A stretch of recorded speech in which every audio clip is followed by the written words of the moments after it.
Hello dear students. Class 12 web applications के इस tutorial में आप सभी का स्वागत है। आज हम बात करेंगे जावास्क्रिप्ट के ऊपर। JavaScript review part 1। अब ये जावास्क्रिप्ट रिव्यू पार्ट 1 के अंदर में आपको क्या-क्या पढ़ने को मिलेगा अभी बताता हूँ। लेकिन उससे पहले मैं ये चाहता हूँ कि आपको ये पता चले कि जावास्क्रिप्ट आपको क्यों पढ़ना चाहिए। Why the JavaScript is the important here. तो देखिए, जैसा कि आप देख सकते हैं कि क्लास 12 का ब्लूप्रिंट मैंने निकाल रखा है, सैंपल क्वेश्चन पेपर क्लास 12 2024-25 का। और इस सैंपल पेपर में अगर मैं आपको दिखाऊं ध्यान से, तो यहाँ पे वेब स्क्रिप्टिंग यानी कि जावा स्क्रिप्ट आपके लिए काफ़ी इंपॉर्टेंट दिख रहा है मुझे। क्यों दिख रहा है? इसका लॉजिक ये है कि यहाँ पर टोटल 16 क्वेश्चन पूछे जाएंगे। एक चीज़ और ध्यान दीजिएगा, यहाँ पे क्या लिखा हुआ है 3।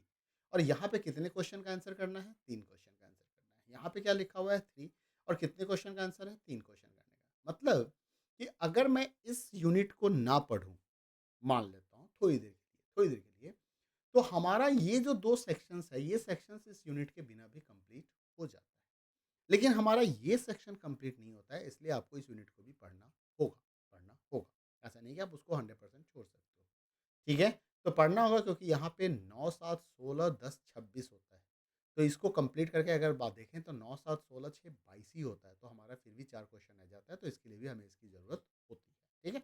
तो ओवरऑल आपको पढ़ना सारा है, बट ये यूनिट आपके लिए इंपॉर्टेंट है, क्योंकि यहाँ पे 30 मार्क्स के क्वेश्चंस पूछे जा रहे हैं। कैसे पूछे जा रहे हैं? 9 मार्क्स के क्वेश्चन यहाँ से आ गए, 6 मार्क्स का क्वेश्चन यहाँ से आ गया, 3 नंबर के क्वेश्चन यहाँ से आ गए, 12 नंबर का क्वेश्चन यहाँ से। तो 12, 3, 15, 6, 21, 9, 30। तो 30 नंबर के क्वेश्चन आपको पूछे जाएँगे। तो नाउ यू अंडरस्टैंड्स कि हमारे लिए ये सिलेबस क्यों इम्पोर्टेंट है। अब हम बात करते हैं कि आखिर इसमें हमें पढ़ना क्या-क्या था भई? तो अगर मैं इस 2024-25 के सेशंस के सिलेबस को चेक करूँ, अगर मैं इसके सिलेबस को देखूँ, तो इस सिलेबस के हिसाब से हमें पता चलता है कि जावास्क्रिप्ट के अंदर में आपको क्या-क्या पढ़ना था। तो आइए ज़रा-सा डिटेल सिलेबस देख लेते हैं जावास्क्रिप्ट का। तो जावास्क्रिप्ट के डिटेल सिलेबस को जब मैं ओवरव्यू करता हूँ, तो यहाँ पे सबसे पहला टॉपिक लिखा हुआ है यूनिट 3 के अंदर में वेब स्क्रिप्ट जावास्क्रिप्ट के अंदर में जावास्क्रिप्ट रिव्यू। तो जावास्क्रिप्ट रिव्यू के अंदर में क्या आएगा, यानी कि क्लास 11th में जो भी टॉपिक आपने कवर किए थे, वो सारे टॉपिक आपको यहाँ पे दोबारा पढ़ने होते हैं। उसके बाद आपका आ जाता है functions, user defined, string objects, math objects and array objects as well as events आ जाता है। लास्ट में कुछ केस स्टडीज भी आपको करने होते हैं। तो ये सारा टॉपिक हम डिस्कस करेंगे। आज मैंने टारगेट लिया है कि मैं जावास्क्रिप्ट रिव्यू आपको पहले करा दूँ। अब जावास्क्रिप्ट रिव्यू के लिए मैंने लिया है एनसीईआरटी की बुक, सीबीएसई की book, and this book is the very important for us, और यही हमारे लिए ज़्यादा अच्छा है। तो इस जावास्क्रिप्ट पार्ट 1 के अंदर में देखिए आपको क्या-क्या पढ़ना होगा। आपको इंट्रोडक्शन देखना होगा सबसे पहले। तो first you have to see the introductions. Introductions के बाद आपको देखने को मिलेगा जावास्क्रिप्ट के लिए हमें क्या-क्या करना होगा। उसके बाद स्क्रिप्ट टैग के बारे में पढ़ेंगे, इनपुट आउटपुट पढ़ेंगे स्क्रिप्ट में, डेटा टाइप्स, वेरिएबल्स, ऑपरेटर्स, फिर कुछ इनबिल्ट फंक्शन इन जावास्क्रिप्ट देखेंगे, और एट लास्ट हम कंट्रोल ऑफ फ्लो यानी कि कंडीशनल स्टेटमेंट्स और लूप के बारे में हम जानेंगे। आइए, सबसे पहला टॉपिक हमारा इंट्रोडक्शंस टू जावास्क्रिप्ट कि जावास्क्रिप्ट क्या होता है। और ये टॉपिक आपके लिए इंपॉर्टेंट है, क्योंकि यहाँ से कई सारे एमसीक्यूज क्वेश्चंस बन के निकलते हैं आसानी से। सबसे पहला एमसीक्यूज बनता है कि जावास्क्रिप्ट है क्या? तो JavaScript is a computer programming language is used to make the websites and applications. मतलब ये 2 काम में आता है, वेबसाइट्स बनाने के काम में और एप्लीकेशंस बनाने में। एप्लीकेशंस जो डायनामिक हो सकते हैं और इंटरैक्टिव हो सकते हैं। डायनामिक का मतलब होता है कि कंटेंट जो होगा यूज़र टू यूज़र वैरी कर जाएगा, टाइम टू टाइम वैरी कर जाएगा, ज़ोन बाय ज़ोन वैरी कर जाएगा। इंटरैक्टिव का मतलब होता है कि एप्लीकेशंस आपको फैसिलिटी देगा कि आप कुछ इनपुट कर सकते हो, और आप कुछ वहाँ से आउटपुट भी ले सकते हो। आपके इनपुट के बेस पे आपको आउटपुट दिया जाएगा। It is unique because it can run directly in your browser. ये ब्राउज़र में भी रन कर जाता है, as well as it is run on the server. तो मतलब जावास्क्रिप्ट सर्वर स्क्रिप्टिंग लैंग्वेज भी है। Just like a hypertext markup language and CSS, JavaScript is the most commonly used programming language on the internet है। HTML हमें क्या देता है? HTML हमें जस्ट प्रोवाइड करता है layout, structure and content of the website. वो लेआउट बताता है, स्ट्रक्चर बताता है और कंटेंट बताता है वेबसाइट्स का। व्हाइल सीएसएस हमें फैसिलिटी देता है कि हम स्टाइलिंग कर सकते हैं, हम डिज़ाइन, फ़ॉन्ट, कलर, इफ़ेक्ट्स को चूज़ कर सकते हैं। जबकि जावास्क्रिप्ट हमें डायनामिक देता है, डायनामिसिटी प्रोवाइड करता है, इंटरेक्टिविटी प्रोवाइड करता है हमारे साइट्स के अंदर में। जितने भी तरह के पॉपअप्स हैं, एनिमेशंस हैं, वीडियो हैं, सोशल मीडिया एम्बेडिंग है, ड्रॉप डाउन मेनूज़ हैं, और भी कई सारे वेबसाइट कंपोनेंट्स हैं जो हम जावास्क्रिप्ट की मदद से ही क्रिएट करते हैं। तो नाउ जावास्क्रिप्ट से बिहेवियर कंट्रोल होता है। तो यू अंडरस्टैंड्स कि जावास्क्रिप्ट हमारे लिए क्यों इंपॉर्टेंट है। हिस्ट्री ऑफ जावास्क्रिप्ट की बात करते हैं। यहाँ भी कई सारे एमसीक्यूज और कई सारे 1 मार्क्स क्वेश्चन यहाँ पे बन रहे हैं, जैसा कि मैं देख पा रहा हूँ। सबसे पहला है कि कब डेवलप हुआ? तो 1995 में। किसने डेवलप किया? तो ब्रेडन एच ने डेवलप किया। कहाँ का साइंटिस्ट था? तो नेटस्केप कम्युनिकेशन कॉर्पोरेशंस कंपनी का वो साइंटिस्ट था। नेटस्केप नेविगेटर के नाम से एक ब्राउज़र हुआ करता था। शुरुआती दिनों में जावास्क्रिप्ट को हम मोचा और लाइव स्क्रिप्ट के नाम से जानते थे। बाद में इसे जावास्क्रिप्ट के नाम से हम जानने लगे। जावास्क्रिप्ट में कई सारे डेवलपमेंट हुए, कई सारे चेंजेज़ आए और इस कई सारे फीचर्स इसमें ऐड किए गए जैसे object oriented programming, regular expressions, asynchronous programming का भी कंसेप्ट यहाँ पे आया गया। और आज के देश में आज के टाइम पे जब हम आज की बात कर रहे हैं, तो nowadays JavaScript is used for the several types of the applications like web development, mobile app development, server side programming, इन सभी में यूज़ होता है। जावास्क्रिप्ट लैंग्वेज जो है एक इंटरप्रेटेड लैंग्वेज होता है जो ब्राउज़र के थ्रू एग्जीक्यूट किया जाता है। तो आपका जो ब्राउज़र है वो जावास्क्रिप्ट के लिए कंपाइलर और इंटरप्रेटर का काम कर रहा होता है। ये जावास्क्रिप्ट एक इंटरप्रेटेड लैंग्वेज है, इसका क्या मतलब है? तो इसका मतलब ये होता है कि नॉर्मली जब भी आप कोई प्रोग्राम लिखते हैं, तो वो प्रोग्राम ह्यूमन अंडरस्टैंडिंग लैंग्वेज में लिखा जाता है। बट आपके कंप्यूटर को वो प्रोग्राम समझ में नहीं आता है। तो आपके कंप्यूटर को समझाने के लिए उसे मशीन लैंग्वेज में ट्रांसलेट करना होता है। तो ट्रांसलेटर का जो काम कर रहा होता है, वो एक इंटरप्रेटर सॉफ्टवेयर करता है, जो कि आपका वेब ब्राउज़र है, जो इंटरप्रेटर का काम करेगा in case of the JavaScript. तो जब इंटरप्रेटर उस लैंग्वेज को ट्रांसलेट कर देता है या ट्रांसलेट कर रहा होता है, ऐसी लैंग्वेज को इंटरप्रेटेड लैंग्वेज कहते हैं और इसकी कंपाइलेशन की हमें रिक्वायरमेंट नहीं होती है क्योंकि इंटरप्रेटर का काम होता है सोर्स कोड यानी कि जो आपने एचटीएमएल कोड लिखा है, जो आपने जावास्क्रिप्ट कोड लिखा है, उसको रीड करना, लाइन बाय लाइन उसको मशीन लैंग्वेज में कन्वर्ट करना ताकि मशीन उसे एग्जीक्यूट करा सके। यहाँ पे क्या होता है कि जब कभी भी कोई एरर फाउंड होगा, कोई एरर इसे मिलेगा इंटरप्रेटर को, तो वो फर्दर एग्जीक्यूशंस को उसी समय स्टॉप कर देता है आपके प्रोग्राम को। जावास्क्रिप्ट क्या है? Directly executed by the browser होता है, जो इस प्रोग्राम को इंटरप्रेट्स करता है और इंस्ट्रक्शन वाइज़ में और ये एग्जीक्यूशंस को थोड़ा स्लो भी कर देता है। ऐसा नहीं। अब हम जानते हैं कि वेबसाइट्स कितने तरह के होते हैं। तो generally there are 2 types of the website. One website that is called static website and another is called dynamic website. जब आप स्टैटिक वेबसाइट्स की बात करते हो, तो ये ऐसा वेबसाइट्स है जो एक ही तरह के कंटेंट को सभी को डिलीवर करता है, चाहे वो आप हो, चाहे वो मैं हूँ। ये काफ़ी सिंपल होता है, ये ब्राउज़र्स पे डिपेंड करता है, वेब सर्वर पे स्टोर्ड होता है इस तरह के साइट्स एंड ब्राउज़र पे आपको दिखा दिया जाता है। यहाँ पे कोई भी कंटेंट में चेंजेस नहीं आते हैं, है ना? यहाँ बड़ा सिंपल सा होता है इस साइट्स को क्रिएट करना, होस्ट करना। जनरली इन्फॉर्मेशनल वेबसाइट्स जो ब्लॉगिंग होते हैं, वो सारे हमारे स्टैटिक होते हैं।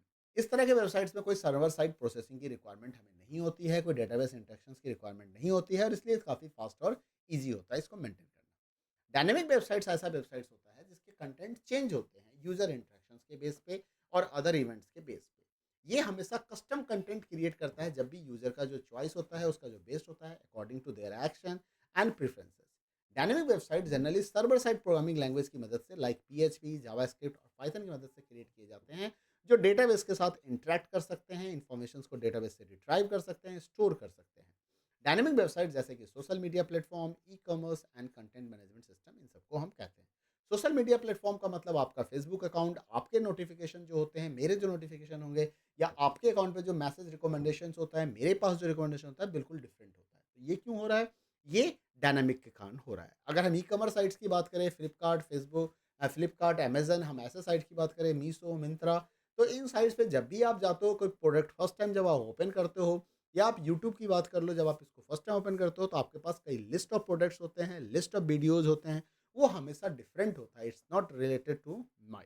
मेरे सिस्टम पे अलग दिखेगा, आपके सिस्टम पे अलग दिखेगा। There is a difference between static and dynamic.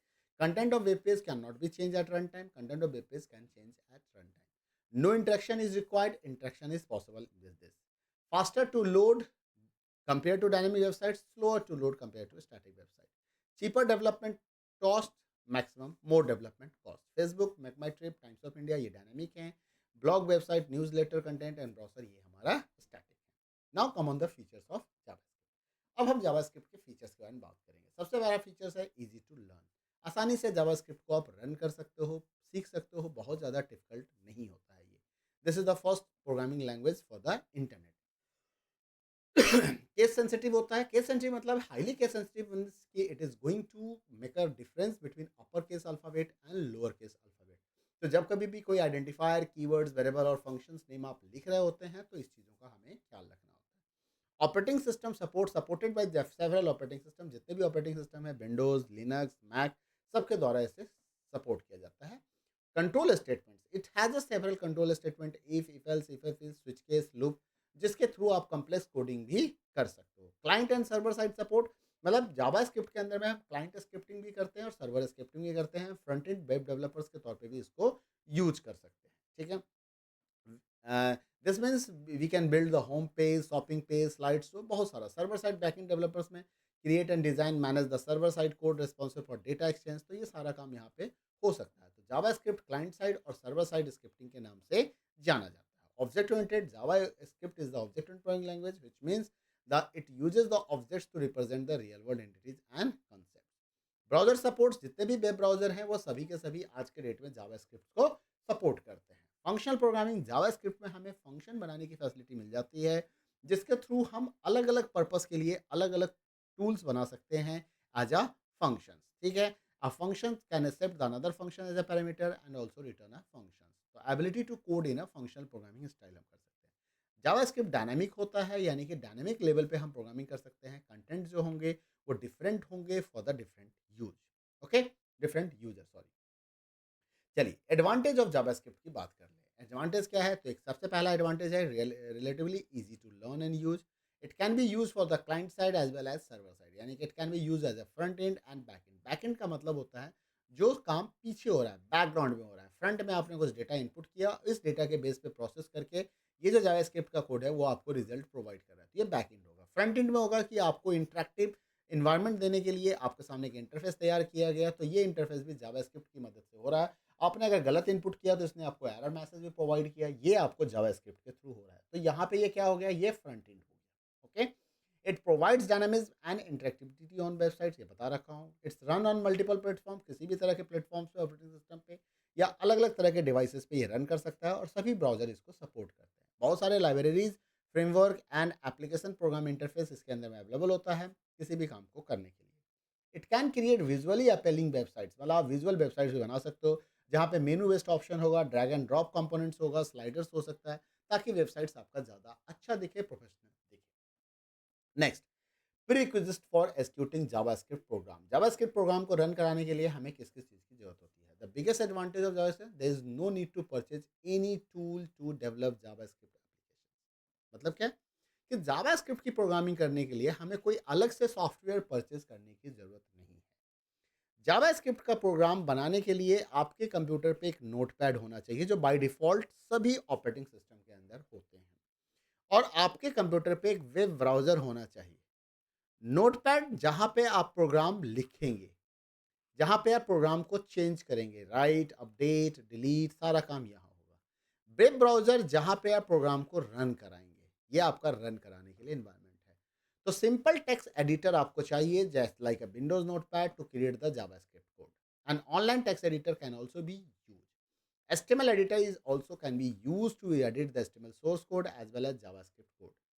HTML editor जैसे ड्रीम वीवर हो गया, विजुअल स्टूडियो कोड हो गया, तो कई सारे हैं, ठीक है। Microsoft Visual Web Developer Express can also be used for this purpose. Okay. JavaScript words and validate the code and load the page into web browser to view the changes or content. तो आप इस तरह से बहुत सारे Microsoft का ही Visual Studio code है जो भी हम यूज कर सकते हैं। तो आपको सिर्फ एक वेब ब्राउजर और एक नोटपैड की रिक्वायरमेंट होती है अगर जावास्क्रिप्ट के प्रोग्राम को रन करना है। जावास्क्रिप्ट को कोड को रन कराने के लिए हमें एक टैग लिखना होता है, हमें एक एचटीएमएल के अंदर में एक टैग की जरूरत होती है, and the tag is known as the script tag. कौन सा टैग? Script tag. तो JavaScript can be implemented using the script tag. Script एक कंटेनर टैग है जिसमें ओपनिंग होता है और क्लोजिंग होता है। The script tag containing the all the javascript code inside here, but it is normally recommended that it should be kept within the head. Generally script tag को हम कहीं भी लिख सकते हैं, बट ऐसा कहा जाता है कि हेडर सेक्शन में लिखिए तो it's better. It's alert the browser program. Generally इसका काम क्या होता है? स्क्रिप्ट टैग जो होता है वो ब्राउजर को इंफॉर्मेशन प्रोवाइड करता है, इंटीमेट करता है कि भाई इस टैग्स के बिटवीन, मतलब इस टैग के अंदर जो भी लाइन लिखे गए हैं, this is not the simple HTML code, it is the script code, it is the script, okay. तो हाइपरटेक्स्ट मार्कअप लैंग्वेज के अंदर में अगर आप एचटीएमएल के अंदर में स्क्रिप्ट यूज करते हो तो इसके लिखने का तरीका क्या है? इसके लिखने का तरीका है, सबसे पहले आपको लिखना होता है script, open angular brackets, script, then आप बताते हो लैंग्वेज, और लैंग्वेज में हम लिखते हैं जावास्क्रिप्ट। टाइप लिखना मैंडेटरी नहीं है, बट आप लिख सकते हो टाइप टेक्स्ट स्लैश जावास्क्रिप्ट, और फिर आपका जावास्क्रिप्ट का कोड आ जाएगा, फिर आप स्क्रिप्ट टैग को क्लोज कर दोगे। इज अ डिफॉल्ट, जावास्क्रिप्ट हमारा डिफॉल्ट स्क्रिप्टिंग लैंग्वेज होता है किसी भी एचटीएमएल के अंदर में। तो आप without mentioning of this two arguments, this two properties, मतलब लैंग्वेज और टाइप बोले हुए भी बिना इसके भी आप स्क्रिप्ट टैग को यूज़ कर सकते हैं। ओके? स्क्रिप्ट टैग के अंदर में 2 इंपॉर्टेंट एट्रीब्यूट्स होते हैं, एक होता है हमारा लैंग्वेज और एक होता है हमारा टाइप। लैंग्वेज जो ये बताता है कि आप किस लैंग्वेज स्क्रिप्टिंग लैंग्वेज को यूज़ करते हो, क्योंकि हम बहुत सारे स्क्रिप्टिंग लैंग्वेज को यूज़ करते हैं यहाँ पे, कई बार हम सीएसएस भी यूज़ करते हैं, तो हमें स्टाइल के अंदर वो बताना पड़ता है।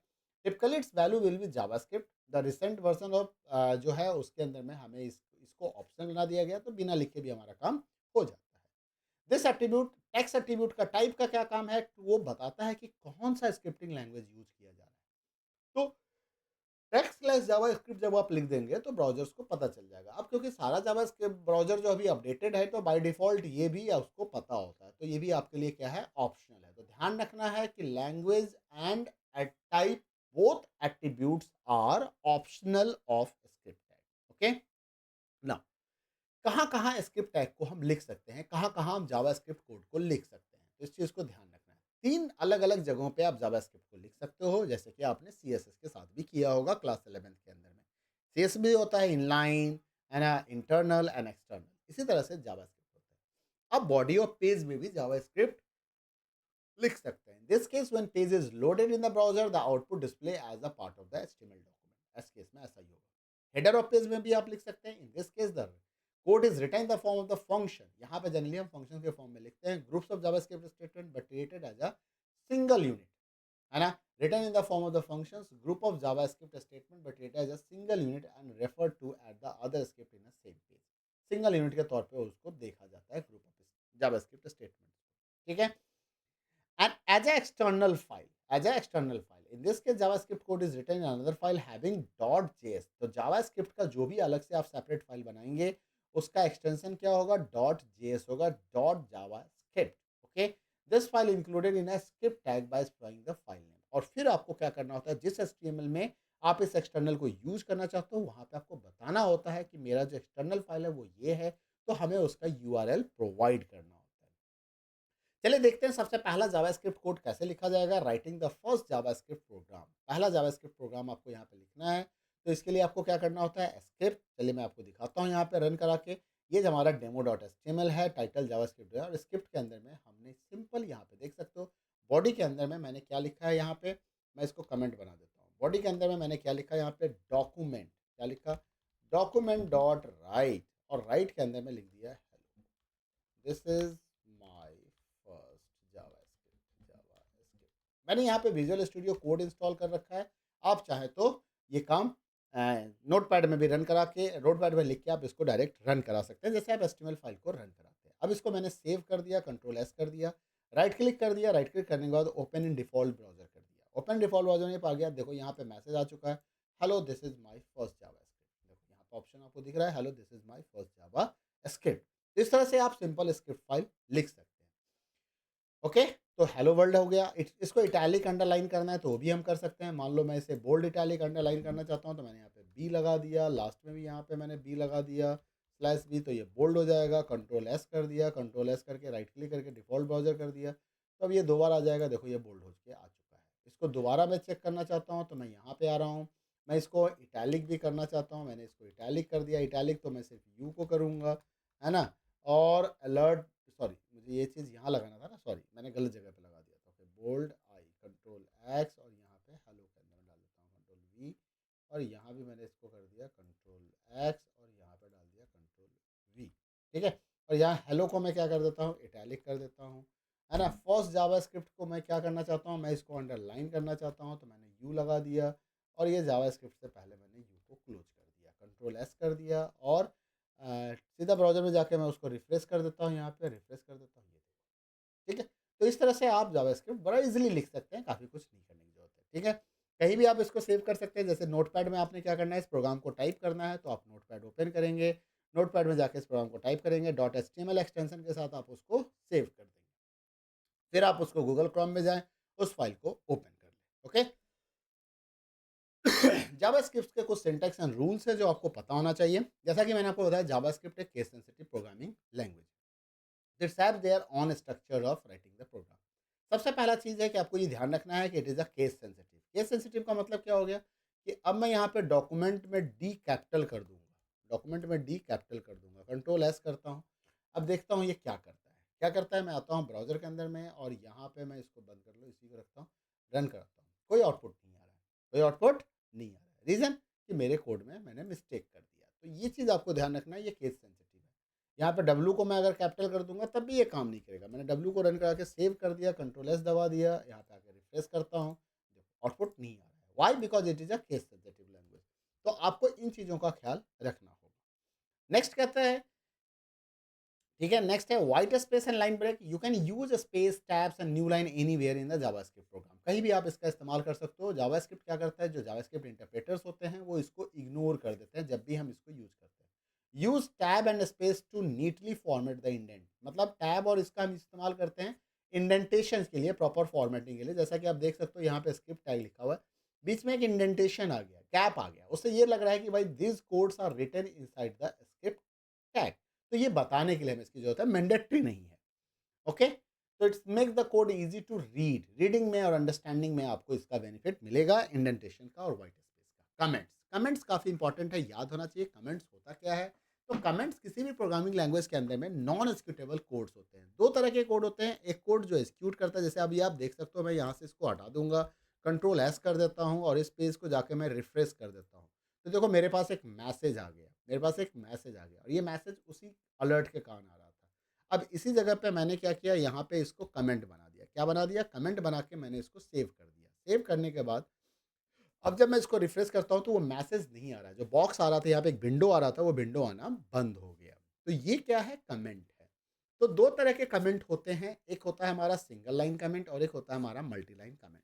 Single line comment, any text between double slash and end of the line created as a comment. ठीक है, कहीं भी आपने ये लगा दिया बिगनिंग में, जैसे आपने यहाँ लगा दिया, तो एक कमेंट बन जाएगा। दूसरा होता है हमारा multi line comment. Multi line comment slash star से स्टार्ट होके स्ट्रिक स्लैश से बंद होता है और इसके बीच में स्लैश स्टिक से लेके इसके बीच में जो भी स्टेटमेंट लिखा जाएगा वो पूरा का पूरा क्या हो जाएगा, हमारा कमेंट बन जाएगा। जैसे कि मान लीजिए मैं चाहता हूँ कि पूरा कमेंट बन जाए, मुझे इसके अंदर में कुछ नहीं चाहिए, तो मैंने स्लैश स्टिक लगाया और लास्ट में आप देख सकते हो जैसे यहाँ कलर भी चेंज हो रहा है, मैंने यहाँ पे स्ट्रिक्ट स्लैश लगा दिया। अब मैं इसको सेव कर देता हूँ, क्या करता हूँ, सेव कर देता हूँ। सेव करने के बाद जब मैं इसको रन कराऊंगा तो मेरे प्रोग्राम में कोई आउटपुट नहीं आएगा, क्योंकि मैंने कमेंट बना रखा है, मैंने इस कुछ लिखा ही नहीं इसके अंदर में, मैंने इसके अंदर में कुछ लिखा ही नहीं है। तो that's why it is not giving the any output. तो इस तरह से आप सिंगल लाइन और मल्टी लाइन कमेंट लिख सकते हैं जावास्क्रिप्ट के अंदर में। कुछ कॉमन एरर्स हैं जो आपको ध्यान में रखना है, जनरली प्रोग्राम लिखते समय होता है। सबसे पहला तो आपको बताया था जावास्क्रिप्ट क्या है, इंटरप्रेटेड प्रोग्रामिंग लैंग्वेज है। तो कुछ कॉमन मिस्टेक्स है जो डिस्प्ले नहीं होता है code correctly on the browser, जैसे कोटेशन मार्क का मिसिंग करना, स्टार्ट में आपने कोटेशन दे दिया, लास्ट में आप भूल गए। Case sensitive can not be written, document को आपने डी कैपिटल लिख दिया। मिसिंग पैरेंथेसिस ब्रैकेट्स, कई बार आपने यहाँ पे ब्रैकेट्स दे दिया, लास्ट में आप भूल गए देना। स्क्रिप्ट टैग को आपने इस्तेमाल नहीं किया, ओपनिंग और क्लोजिंग मिस हो गया। वेरिएबल का नाम आप मिसप्लेस कर दिया और एक सबसे इंपॉर्टेंट लास्ट में आपने सेमी कोलन लगाना भूल गए। जावा स्क्रिप्ट के अंदर में जितने भी कोड होते हैं उसके एंड में सेमी कॉलन लगाना होता है। JavaScript code is ended with a semi. मैंने यहाँ से एक सेमी कॉलन हटा दिया, जैसे आप देख सकते हो यहाँ पे अब सेमी कॉलन नहीं है, सेमी कॉलन नहीं है, यहाँ पे नहीं दिख रहा आपको। मैं इसको थोड़ा सा छोटा कर देता हूँ, मतलब जूम कर देता हूँ। तो जैसे आप देख सकते हो यहाँ पे सेमी कॉलन नहीं दिख रहा है। कंट्रोल एस कर दिया, कंट्रोल एस करने के बाद मैं इसको रिफ्रेश करता हूँ, अलर्ट तो आ गया, लेकिन हमें वो मैसेज रन कर जाता है, इग्नोर हो जाता है। बट कई बार ये रन नहीं भी करता है। तो इससे ध्यान रखना है कि जावास्क्रिप्ट कोड को हमेशा सेमीकोलन से हम टर्मिनेट करते हैं। ओके, अब आते हैं इंटरनल और एक्सटर्नल जावास्क्रिप्ट की बात कर लें। इंटरनल जावास्क्रिप्ट क्या होता है? इंटरनल जावास्क्रिप्ट जो उसी एचटीएमएल फाइल के हेडर पार्ट्स के अंदर में या बॉडी पार्ट के अंदर में लिखा जाता है। कहीं भी हेडर या बॉडी पार्ट के अंदर में जब हम लिखते हैं तो उसे हम इंटरनल कहते हैं। JavaScript can be added directly in the HTML file by writing the code script tag. We can place script tag either inside the head और बॉडी टैग। यहाँ पे ये गलत है, ये वाला चीज़ जो है ना उठ के यहाँ आना चाहिए था। तो इनसाइड द हेड और बॉडी टैग कहीं भी हम उसको लिख सकते हैं। वो क्या कहलाएगा? इंटरनल कहलाएगा। एक्सटर्नल में क्या होता है कि जैसे कि आपने जावास्क्रिप्ट कोड लिखा है और वो जावास्क्रिप्ट कोड जो है वो आपने एज अ फाइल सेव किया है। JavaScript program can be written in a file and save with the dot JS extension. This can link with the header part. इसको हम लिंक कर सकते हैं एचटीएमएल टैग्स में by using okay head. The SRC attribute of script tag is allowed to do this. Okay, कैसे होगा जैसे देखते हैं। मतलब एक मैंने अलग से फाइल बनाता हूँ, तो यहाँ पे मैं एक्सटर्नल बनाता हूँ। तो देखता हूँ ज़रा सा एक्सटेंड बना के, जैसे यहाँ पे एक फ़ाइल बनी हुई है हेलो गुड मॉर्निंग करके हमें लिखा हुआ है। यहाँ पे document die dot hello good morning है, तो मान लो मैं क्या करता हूँ, यहाँ से बॉडी के अंदर लिखा हुआ है, मैं यहाँ भी स्क्रिप्ट लगा सकता हूँ। देखो मैंने यहाँ भी एक स्क्रिप्ट लगा दिया, स्क्रिप्ट, और यहाँ पे लिख दिया डॉक्यूमेंट डॉट राइट हेलो। ठीक है, यहाँ भी एक मैंने लिख दिया, ये हेलो हो गया। यहाँ पे आपने ये दे रखा है, ये अलर्ट वाला मैं अभी कमेंट कर देता हूँ। क्या करता हूँ, इसको कमेंट कर देता हूँ। ठीक है, मेरे पास दो स्क्रिप्ट हो गए, मैंने इंटरनल दो जगह लिख दिया, हेड के अंदर में भी और बॉडी के अंदर में भी। ओके, अब मैं इसको सेव कर देता हूँ, कंट्रोल एस करता हूँ और यहाँ पे आकर रिफ्रेश कर देता हूँ। तो देखो मेरा क्या हो रहा है भाई, कहीं तो कुछ मिस्टेक कर दिया क्या मैंने? यस, बिल्कुल किया हुआ है, कहीं ना कहीं कोई गलती की हुई है। एक बार इस फाइल को बंद कर दूँ, ये बाद में आपके काम आएगा अभी। ठीक है, तो क्या मिस्टेक हुआ देख ले ज़रा सा, यहाँ पे सेमीकोलन लगाया हुआ है, स्क्रिप्ट है, स्क्रिप्ट मैंने बंद कर रखा है। ठीक है, document dot right script script script body head. Okay, document dot right, तो यहाँ पे कोई प्रॉब्लम तो नहीं है। Control S and default browser. अच्छा, नहीं ये तो हेलो यहाँ से आ रहा है, ये तो हेलो यहाँ से आ रहा है, मैंने यहाँ भी हेलो लिखा था ना। ठीक है, कोई बात नहीं, कोई बात नहीं, इसको मैं यहाँ पे लिखता हूँ SRC, और मैंने यहाँ पे लिख दिया एक्सटर्नल डॉट जेएस। ठीक है, मेरे पास एक एक्सटर्नल बना हुआ है, इसको मैं हटा देता हूँ, इसको मैं अभी हटा देता हूँ। देखूंगा अभी इसमें क्या प्रॉब्लम हुई है और ये क्यों नहीं रन कर रहा है, अभी चेक कर लेंगे, डोंट वरी। अब मैं इसको रिफ्रेश कर देता हूँ, तो अब देखो एक्सटर्नल डॉक्यूमेंट से आ गया, आई एम एक्सटर्नल जेएस आ रहा है हेलो। ठीक है, तो इंटरनल और एक्सटर्नल में स्क्रिप्ट टैग मैंने यहाँ भी यूज़ किया, यहाँ भी, तो यहाँ पे स्क्रिप्ट ना एज ए फंक्शन यूज़ होना चाहिए था, मैंने नॉर्मल तरीके से यूज़ किया था, इसलिए वो काम नहीं कर रहा था। ठीक है, बट देखो एक्सटर्नल जेएस लगाया तो एक्सटर्नल जेएस में हमारा काम कर दिया। मैं एक्सटर्नल जेएस फाइल को ओपन करके दिखा देता हूँ। देखो इसके अंदर मैंने क्या लिखा है, एक्सटर्नल जेएस के अंदर में सिर्फ मैंने जावास्क्रिप्ट जो कोड मुझे रन कराने थे मैंने वो लिख दिया यहाँ पे, और कुछ नहीं लिखा इसके अंदर में। ठीक है, तो इस तरह से आप इंटरनल और एक्सटर्नल फाइल बना सकते हैं। ओके, चलो नेक्स्ट देखते हैं, ये हो गया हमारा एक्सटर्नल हो गया। अब आता है input output from the script. अब ये काफ़ी इंपॉर्टेंट है कि इनपुट आउटपुट कैसे करते हैं। जैसे अभी मैंने आपको डॉक्यूमेंट डॉट राइट मेथड का यूज़ करके दिखाया कि document right it is a output method, it is a output method. अगर आपको कुछ डिस्प्ले करना है, कुछ रिजल्ट दिखाना है, तो for that purpose we have to use document dot write function. Document JavaScript has access the document property. Actually जब आप डॉक्यूमेंट डॉट बोलते हो ना, तो आप डॉक्यूमेंट की प्रॉपर्टी को यूज करते हो ऑफ द विंडो ऑब्जेक्ट। जो भी विंडो खुला हुआ है उसके अंदर जब हम कुछ कंटेंट बनाते हैं तो वो डॉक्यूमेंट होता है। The document property returns the document object of the window which is being used. जब भी when HTML element is loaded onto the web browser, then it becomes the part of the document object. ठीक है, the document object is the root node of the HTML page. कोई भी HTML page के अंदर में जो भी content आ रहा है, जो आपको दिख रहा है वर्डप्रेस पे, वो डॉक्यूमेंट ही है। One can access the document object either by using the window dot document, आप विंडो डॉट डॉक्यूमेंट भी लिख सकते हो, या आप जस्ट डॉक्यूमेंट लिख सकते हो, तो दोनों ही केस में आपका ये काम करेगा। For example window dot document dot close, window dot document dot close, ये क्या करेगा, विंडो को क्लोज कर देगा, डॉक्यूमेंट डॉट क्लोज। तो आइए इसको जरा देखते हैं ये काम करता है या नहीं करता है, मैं इसको एक बार चेक करना चाहूँगा। तो चलिए ठीक है, एक बार रन कराते हैं। यहाँ पे क्या लिखा हुआ है, यहाँ पे लिखा हुआ है डॉक्यूमेंट डॉट, मैंने क्लोज कर दिया, क्या देखता हूँ, डॉक्यूमेंट डॉट क्लोज। ठीक है, document dot close semi colon, run कराते हैं, कहीं कोई प्रॉब्लम नहीं है, इसको रन कराओ, देखते हैं क्या होता है। ठीक है, इसने क्लोज नहीं किया, एक्चुअली वो एक्शंस के साथ होना चाहिए, मतलब जब हम अभी आगे बटन्स यूज़ करेंगे तब हम इसका प्रॉपर यूज़ देखेंगे। एक बार ये window dot document dot close करके देखते हैं, window dot document dot close. ठीक है, इसके साथ भी देखता हूँ, इसको रन करा के क्या होता है, ये रन करता है क्या? चलो नहीं रन कर रहा है, कोई बात नहीं, ये भी चेक हो जाएगा, डोंट वरी।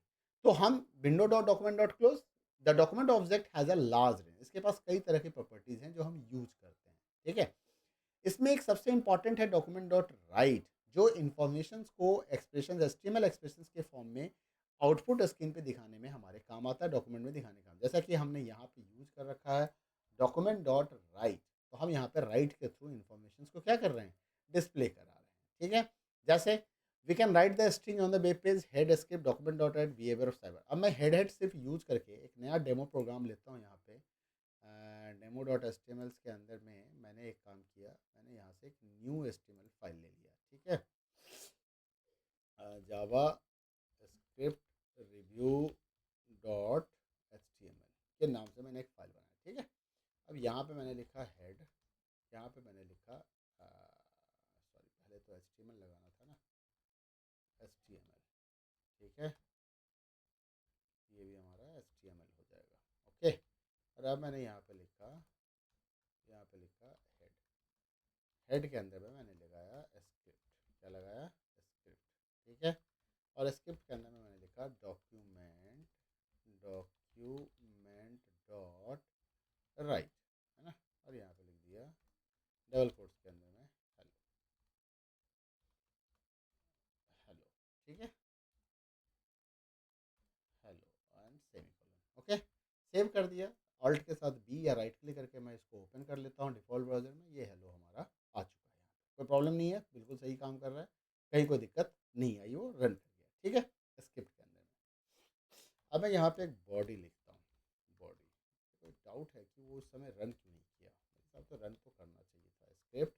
फिर से मैंने लिखा यहाँ पे document dot right high semicolon.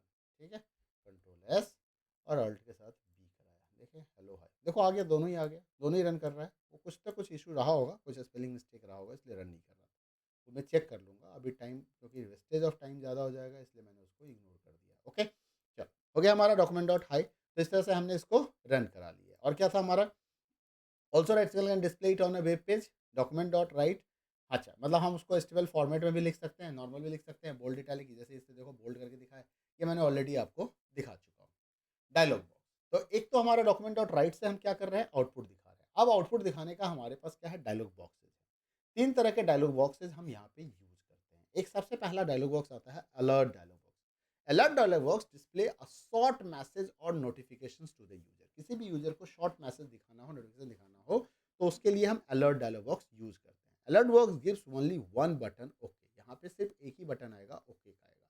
And to select and proceed, it just give some information. इसका जो मेन पर्पस है वो सिर्फ इन्फॉर्मेशन देना होता है, किसी को अलर्ट करना होता है, कुछ मैसेज देना है ना। It can invoked at the various event possible in a JavaScript. कई जगहों पे हम इसका यूज करते हैं, जैसे कि मान लीजिए यहाँ पे title JavaScript alert dialog box है, तो चलिए मैं इस वाले कोड को रन करके दिखाता हूँ। अभी मैं एक्चुअली आपको वही दिखा रहा था, तो यहाँ पे मैं लिख देता हूँ अलर्ट।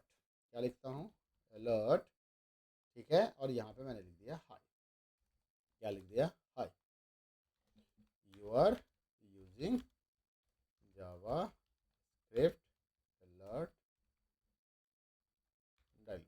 ठीक है, मैंने इतना मैसेज कर दिया, इसको सेव कर दिया। नाउ मैं अल्ट के साथ बी करता हूँ, रन करा देता हूँ, इसको रन कराता हूँ। ये देखो आ गया, hi you are using Java script alert. उसके बाद हमारे पास हेलो मैसेज भी आ रहा है। तो that is the use of the alert box. ठीक है, समझ गए? यहाँ पे सिंपल है, बहुत ज़्यादा कुछ नहीं है। You have chosen this alert box, कुछ भी मैसेज आप दिखा सकते हो। इसके बाद आता है प्रॉम्प्ट बॉक्स। एक आपका क्या हो गया? अलर्ट, और दूसरा क्या हो गया? Prompt box. The prompt dialog box is use to get some input. तो अभी जो मैंने आपको दो बताए थे, एक आपको राइट बताया और एक आपको अलर्ट बताया, तो ये दोनों ही आउटपुट के काम में आ रहा है। दोनों से आउटपुट दे सकते हैं। इससे एक बॉक्स दिखाते हैं और इससे हम डॉक्यूमेंट के ऊपर मैसेज लिखते हैं। प्रॉम्प्ट डायलॉग बॉक्स की मदद से हम क्या कर सकते हैं? हम इनपुट ले सकते हैं। And it has two buttons, okay और cancel. This method return the text. क्या रिटर्न करेगा? टेक्स्ट रिटर्न करेगा। जो हाईलाइटेड जो मैं कर रहा हूँ उसको याद रखना है।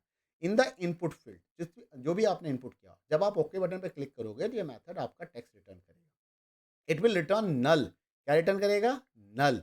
If user clicks the cancel button. तो क्या है यहाँ पे? दो चीज, तीन चीज आपको याद रखना है। फर्स्ट पॉइंट हो गया प्रॉम्प्ट के बारे में कि ये एक इनपुट डायलॉग बॉक्स है, get some input from user. Second हो गया कि ये हमें टेक्स्ट रिटर्न करता है जब आप ओके पे क्लिक करते हो, और ये हमें नल वैल्यू रिटर्न करता है जब आप कैंसिल पे क्लिक करते हो। ठीक है, if user click on okay but without entering any text, the empty string, अगर आपने ओके पे क्लिक कर दिया बट आपने कुछ इनपुट नहीं किया, तो ये आपको क्या देगा? एक एम्प्टी स्ट्रिंग रिटर्न करेगा। This result usually assign to the variable. और इसलिए क्या होता है कि इसका जो रिजल्ट होता है वो किसी ना किसी वेरिएबल को असाइन किया जाता है जब भी हम इसको यूज करते हैं। Like this, if you enter a number in the prompt box, it will store as a string and is always return a string. It's always return as a string. यहाँ टेक्स्ट का मतलब क्या है? String है। तो आइए जरा से एक एग्जाम्पल देखेंगे। यहाँ पे हम कुछ काम करके देखेंगे, योर नेम और योर एज, और उसके साथ हम कुछ कैलकुलेशंस भी कर सकते हैं।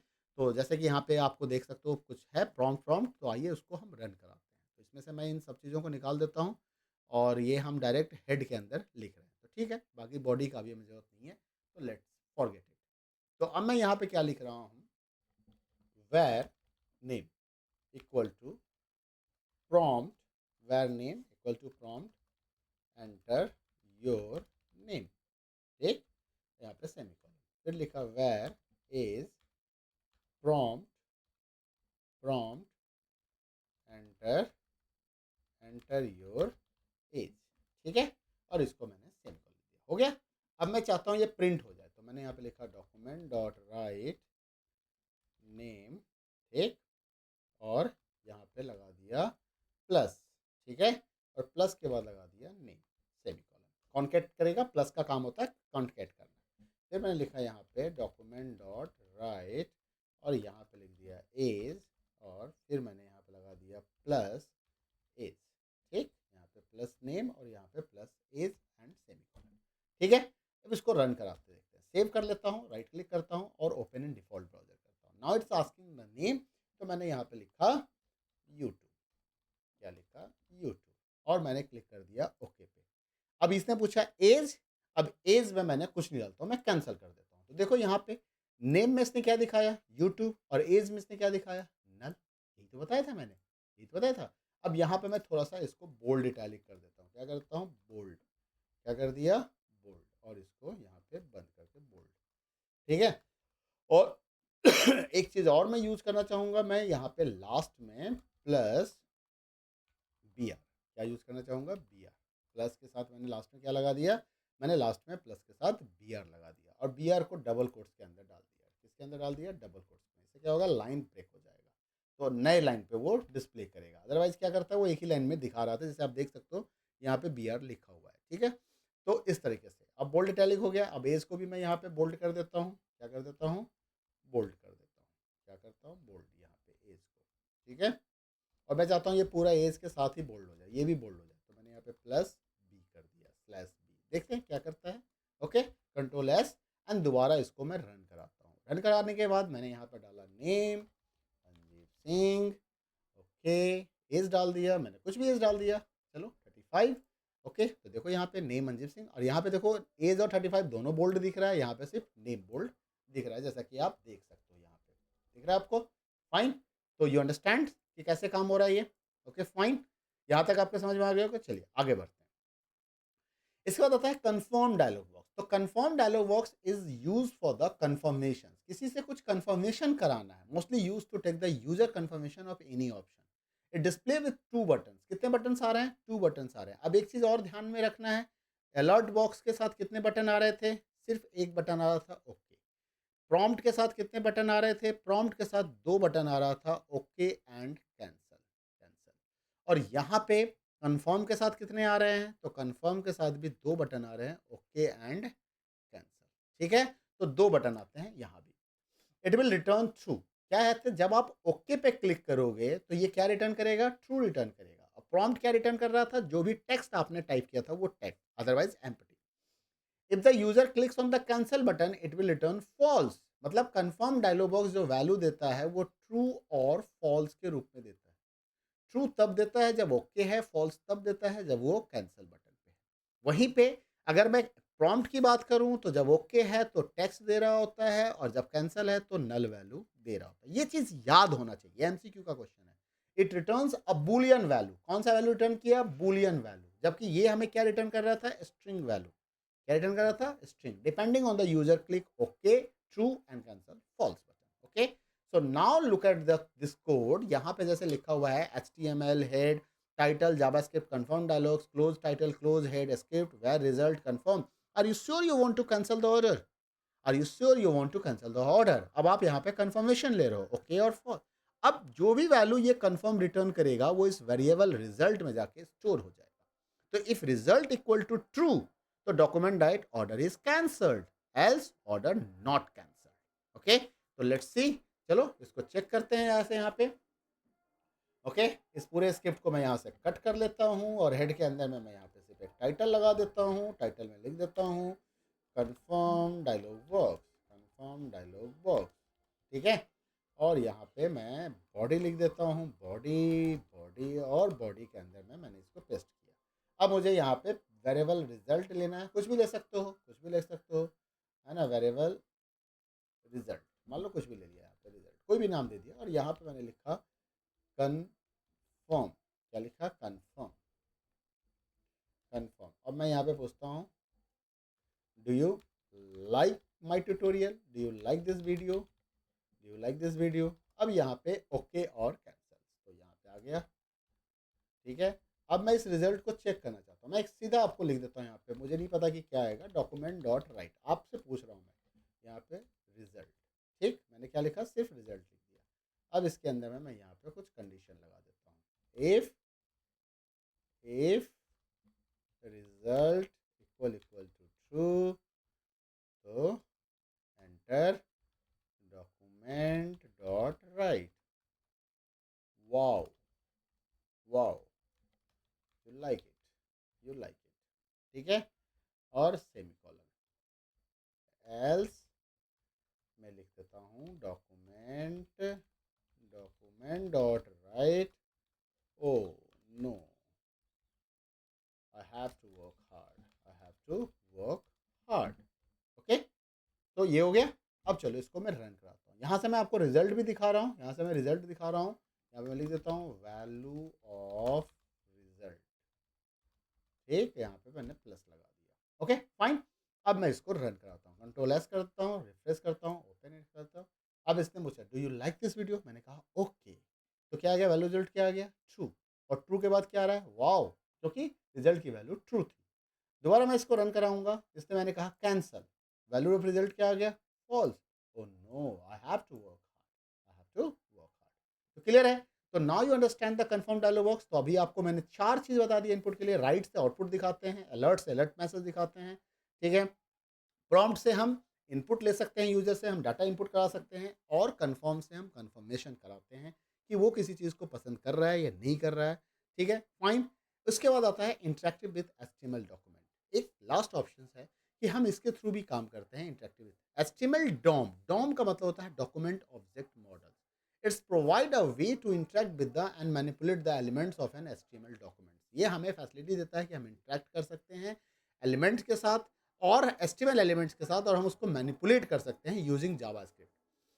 It allows you to access, modify, and add elements dynamically, change styles, classes, handles event, and perform other operations on the document. One of the most common document function जो है वो है document dot get element by id. काफी useful function है ये document dot get element by id function, which returns the element with the id you can pass in as a parameter. जो आपको element की id बताता है, जब भी आप किसी एलिमेंट का नाम बताते हो बाय id, तो वो उसकी वैल्यू रिटर्न करेगा, हमें बताएगा। अब जरा सा इसको एग्जाम्पल के थ्रू समझते हैं। मतलब यहाँ पे क्वेश्चन है output a value from JavaScript into an HTML element, in this case in the paragraph. मतलब एक पैराग्राफ के अंदर में हम कुछ रन टाइम में आउटपुट करना चाहते हैं। तो यहाँ पे मैंने क्या देखो लिखा हुआ है, एचटीएमएल बॉडी पैराग्राफ का, this is example rights destination India into HTML element, ठीक है।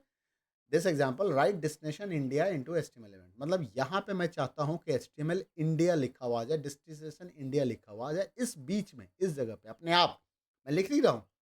तो ये कैसे होगा, तो यहाँ पे देखो एक कोड लिखा है, यहाँ पे आईडी दिया गया, मतलब इस पैराग्राफ को एक आईडी दे दिया गया और नाम क्या है इसका, डेमो, ओके।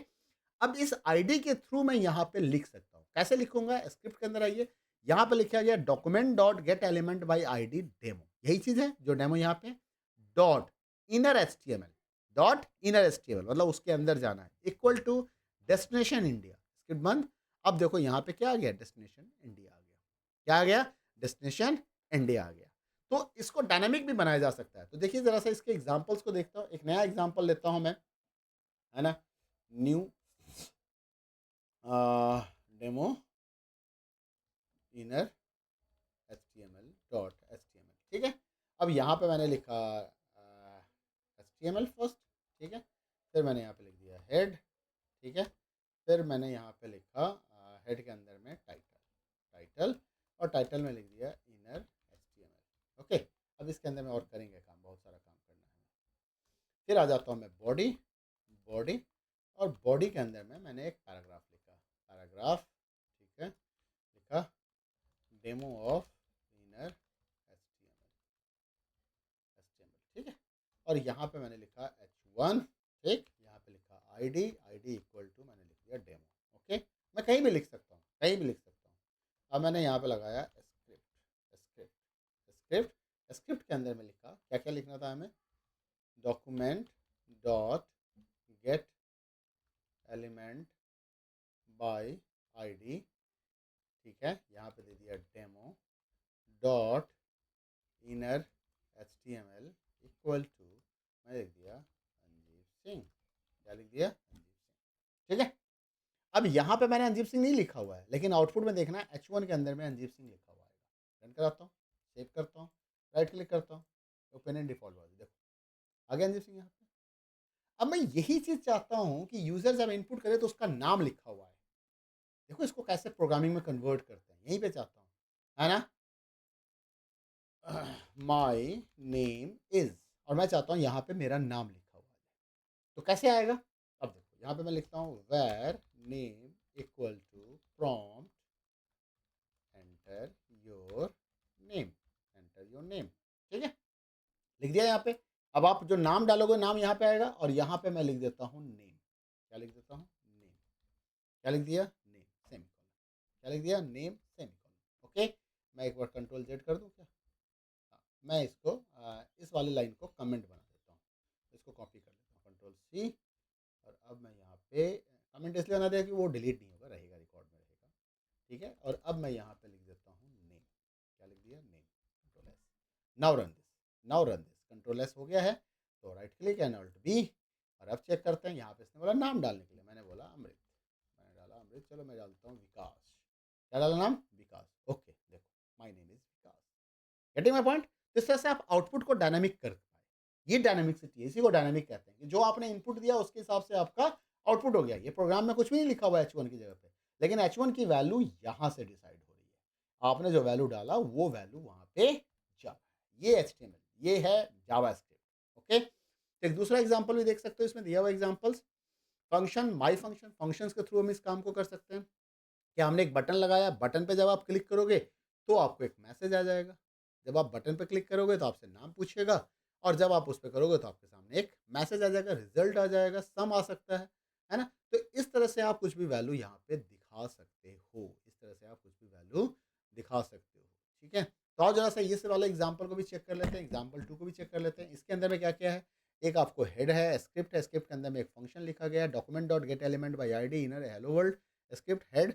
अब यहाँ पे एक बटन बनाया गया, देखो यहाँ पे button on click my function, button पे जब क्लिक होगा फंक्शन क्लिक मी, इस पे ये क्लिक मी, ये क्लिक मी आ गया, इस पे जब क्लिक होगा तो माई फंक्शन ये कॉल होगा, और ये क्या करेगा यहाँ पे एक हेलो वर्ल्ड दिखाएगा, इस जगह पे क्या दिखाएगा हेलो वर्ल्ड दिखाएगा। तो आओ जरा सा इसको भी चेक कर लेते हैं फटाफट, है ना।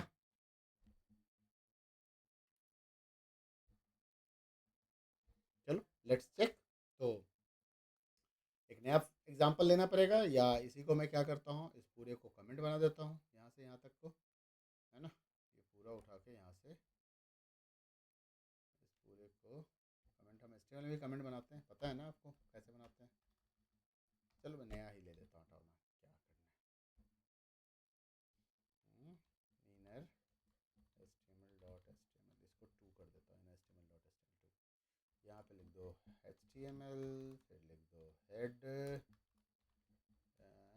हेड क्या लिखा हेड, ठीक है।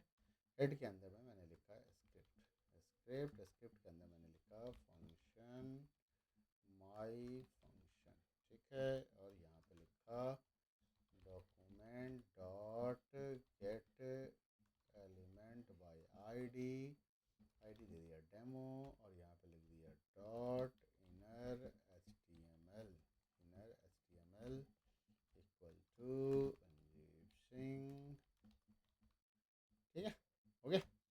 अब यहाँ पे मैंने क्या लगाया, यहाँ पे मैंने आ गया बॉडी, बॉडी के अंदर में हमें क्या करना था, यहाँ पे लिखना था बटन बनाना था ना, एक बटन बनाना था हमें, तो मैं यहाँ पे क्या लिखता हूँ बॉडी, और यहाँ पे लिख देता हूँ H1 या कुछ भी डालो, पैराग्राफ ई, और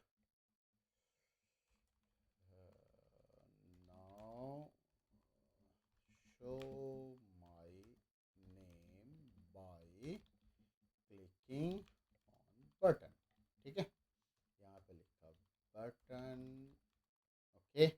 बटन में क्या क्या कोड है एक बार देख लें फटाफट, ऑन क्लिक है, ठीक, button on click equal to my function.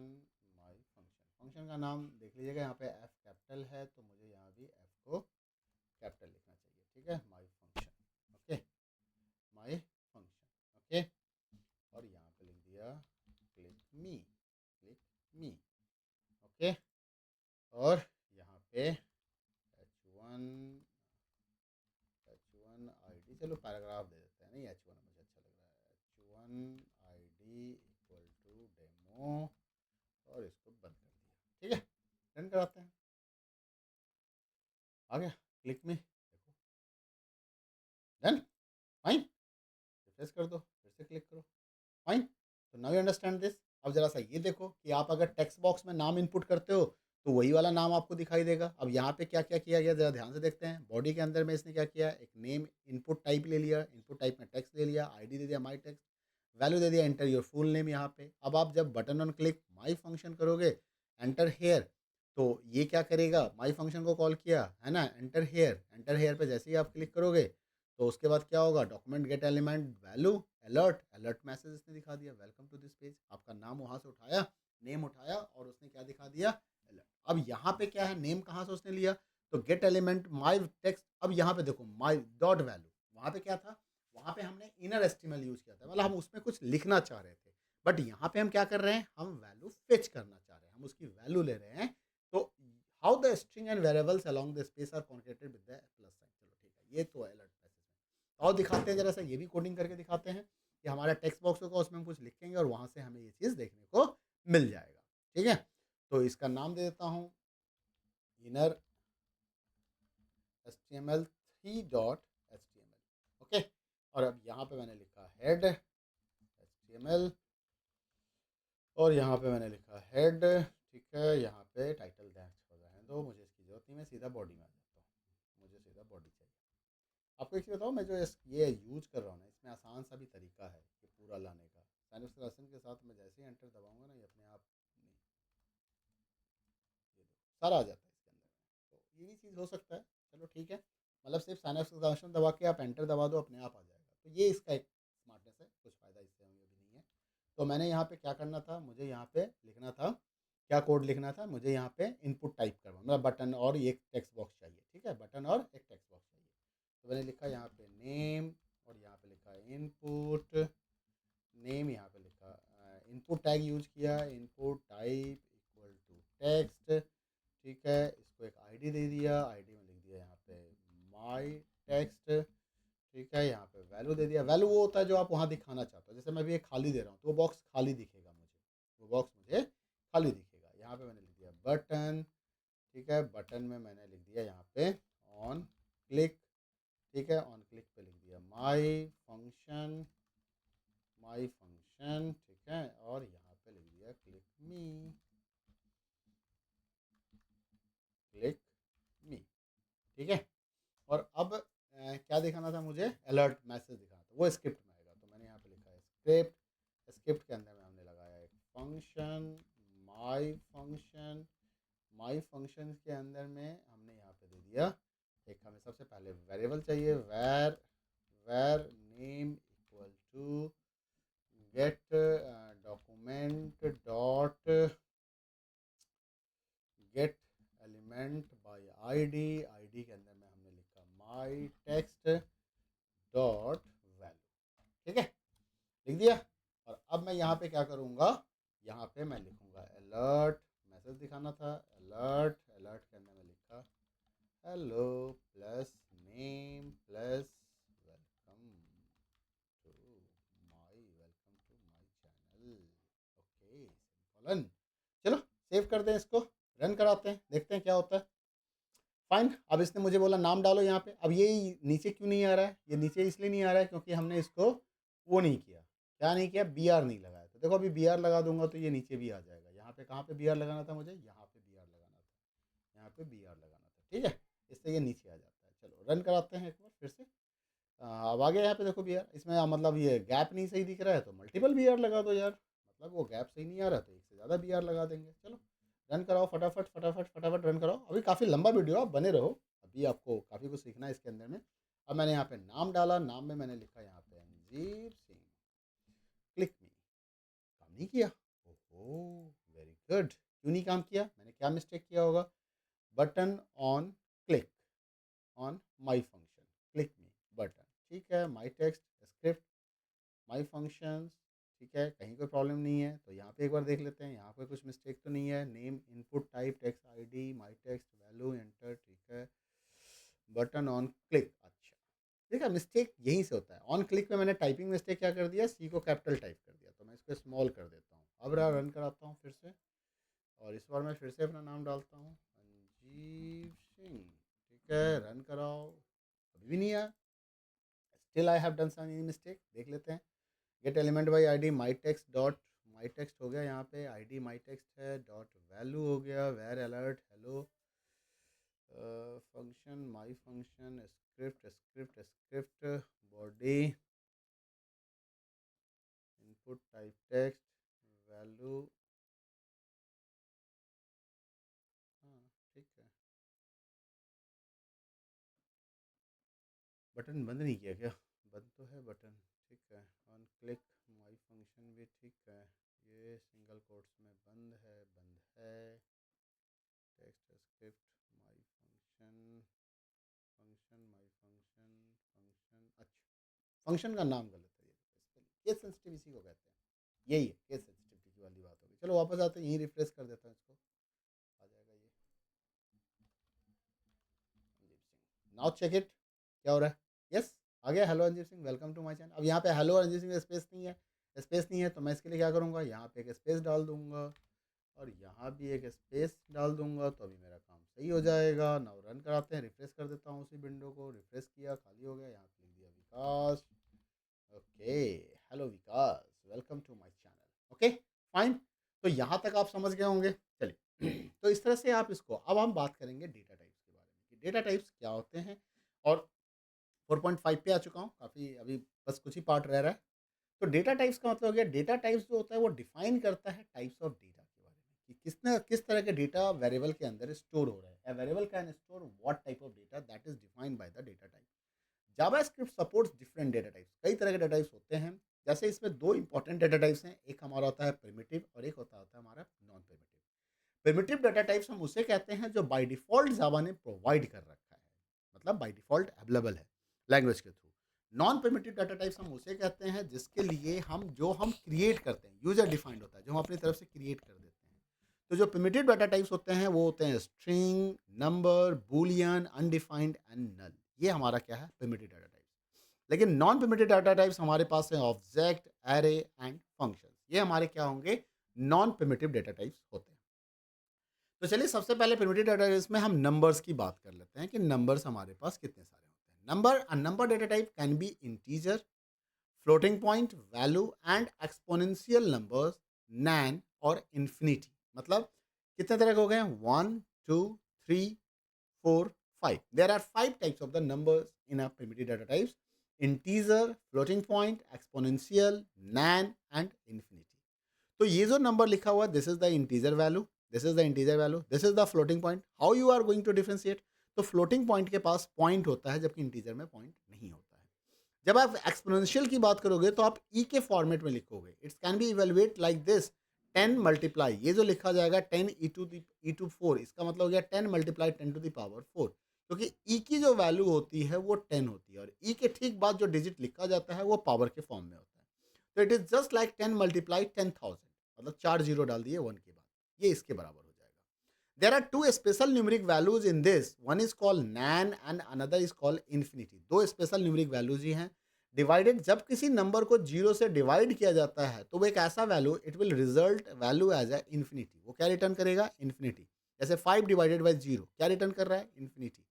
The type of infinity is a number. अब कैसे पता करते हैं, तो यहाँ पे एक टाइप ऑफ नाम का फंक्शन होता है जो हमेशा किसी भी वेरिएबल्स के, किसी भी वैल्यू के टाइप को बताता है, तो ये हमें टाइप बताएगा। NaN, not a number. Result when we try to perform any operations on number with a non numeric value, मतलब एक हाई, एक स्ट्रिंग वैल्यू है, उसके साथ हम 5 को मल्टीप्लाई कर रहे हैं, तो ये क्या रिटर्न करेगा, एन ए एन। और एन ए एन का मतलब होता है not a number, not a number. ये एक स्पेशल वैल्यू है, इसको रिटर्न करता है। आइए ज़रा सा इसको देख लेते हैं, इसका भी एक डेमोंस्ट्रेशन कर लेते हैं डेटा टाइप्स के ऊपर में। तो मान लो मैं इसी को चेंज कर लेता हूँ, अलग से ले लेता हूँ, data type dot HTML, data type dot HTML नाम का मैंने एक फ़ाइल बनाया और यहाँ पे मैंने साइनसॉइड से एंटर दबा दिया। हो गया हमारा काम, इतना ही है। मैं सीधा यहाँ पे स्क्रिप्ट, सॉरी ये क्या हो गया, यहाँ पे मैंने लिख दिया स्क्रिप्ट, स्क्रिप्ट के अंदर में अब मुझे कुछ वेरिएबल्स चाहिए, तो मैंने यहाँ पे लिखा वेर एक्स इक्वल टू 25, ठीक है, var Y equal to 95.69, var Z equal to 5.25 E 0.52 E 3, ठीक है। अब मैं इस सब की वैल्यू प्रिंट करना चाहता हूँ, तो डॉक्यूमेंट डॉट राइट, राइट में मैंने एक्स को प्रिंट करा दिया, semicolon, control C and control V, और यहाँ पे डॉक्यूमेंट डॉट, यहाँ पे मैंने जेड को प्रिंट करा दिया, यहाँ पे मैंने वाई को प्रिंट करा दिया, ठीक है। एक्स वाई को प्रिंट करा दिया, इसको सेव कर देता हूँ, रन करा देता हूँ, रन कर लेता हूँ, देखो आ गया ये सारे। अब इसमें प्रॉब्लम क्या होगी कि मैंने वो नहीं लगाया, ब्रेक नहीं लगाया, बी आर लगाना पड़ेगा, हर जगह पे मुझे बी आर चाहिए, तो मैंने यहाँ पे प्लस बी आर, ठीक है। बी आर हमारा टैग है, तो इनसाइड द एंगुलर ब्रैकेट आना चाहिए ये, ठीक। अब इसको मैंने कंट्रोल सी कर दिया, सॉरी यहाँ से लेके पूरा ही कंट्रोल सी कर लेता हूँ, control C and control V control S and then run this code.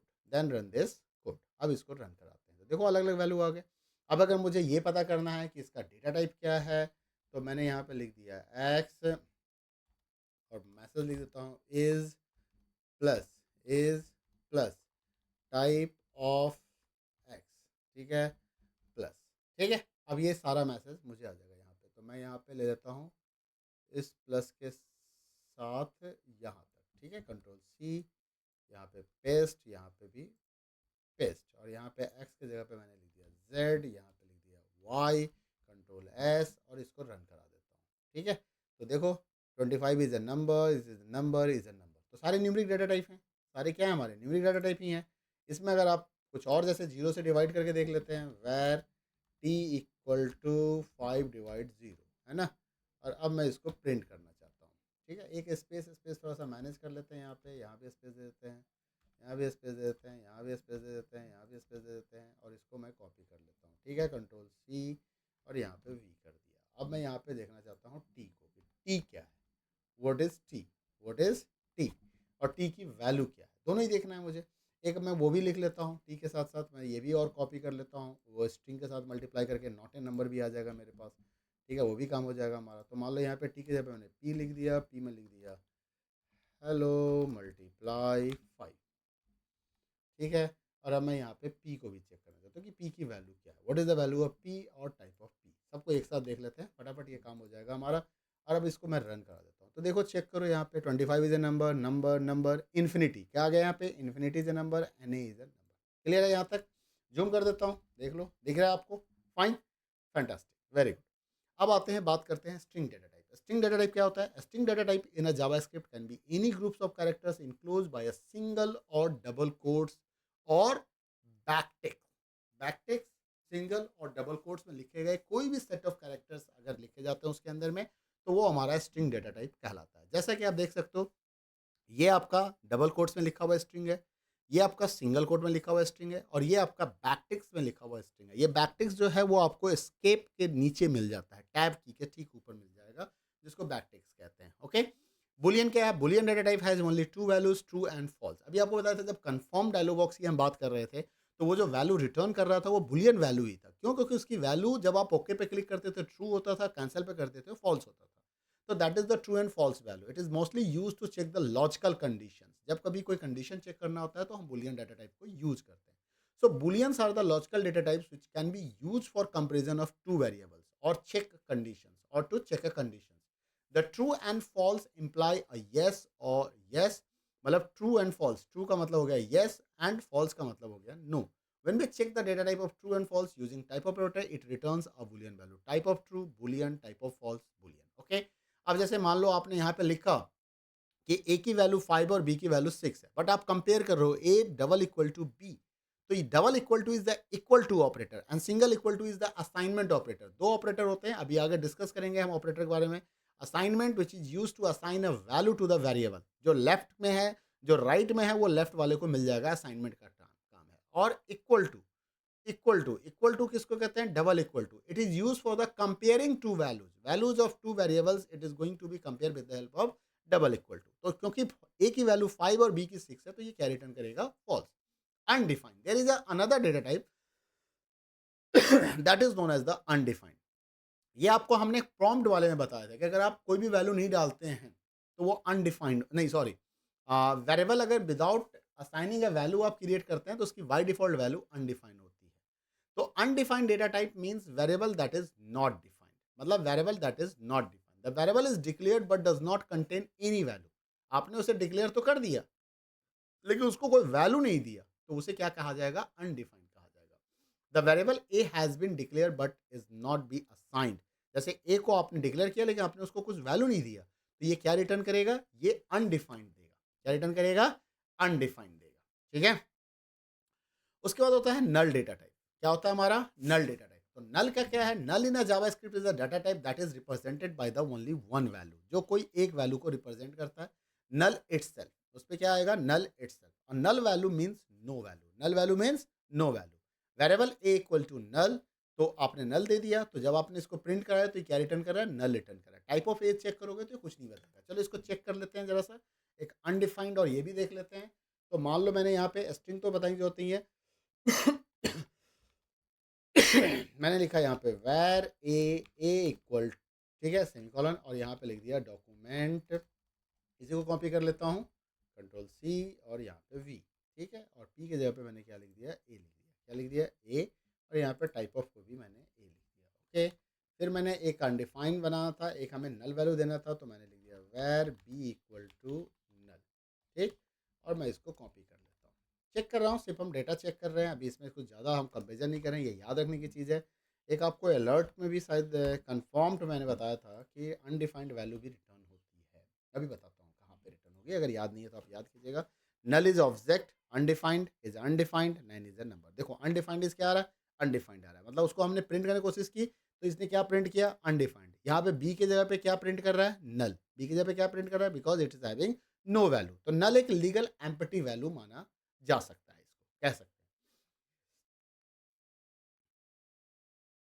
Alert dialog box में मैंने आपको बताया था कि alert dialog prompt dialog box जो है वो एक undefined value empty cancel, okay, it's return null value, text value, cancel value, ठीक है। कैंसिल ओके, ठीक है। Reason result is assign variable, ठीक है, यहाँ पे नहीं है, चलो वो हो गया, स्ट्रिंग हो गया। अगर आपने कुछ नहीं किया, सीधा कैंसिल कर दिया तो एम्प्टी कर दिया तो एम्प्टी स्ट्रिंग आएगा। ठीक है, ठीक है, चलो, ठीक, फाइन। यहाँ तक हो गया, क्लियर है? डाटा टाइप्स क्लियर हो गया हमारा। तो डाटा टाइप्स में हमने प्रिमिटिव डाटा टाइप्स डिस्कस कर लिए, जिसमें मैंने आपको बताया प्रिमिटिव डाटा टाइप्स में हमारे पास क्या क्या है। स्ट्रिंग है, नंबर है, नंबर में 3 तरह के नंबर हो जाते हैं, इंटीजर, 5 तरह के नंबर हो जाते हैं, इंटीजर, उसके बाद आपके पास फ्लोटिंग पॉइंट, उसके बाद एक्सपोनेंशियल, उसके बाद NaN, not a number, and infinity. ठीक है। उसके बाद आपके पास बुलियन, अनडिफाइंड एंड नल। तो ये सारे हमारे प्रिमिटिव डाटा टाइप्स हैं।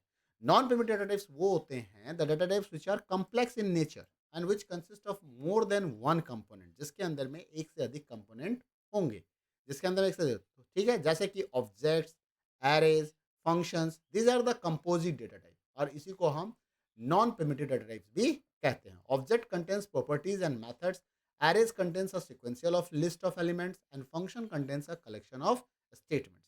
तो ये सारा आपके प्लस टू के सिलेबस में है, तो हम उसको आगे भी डिस्कस करेंगे, अभी इसके बारे में डाउट डाउट करेंगे।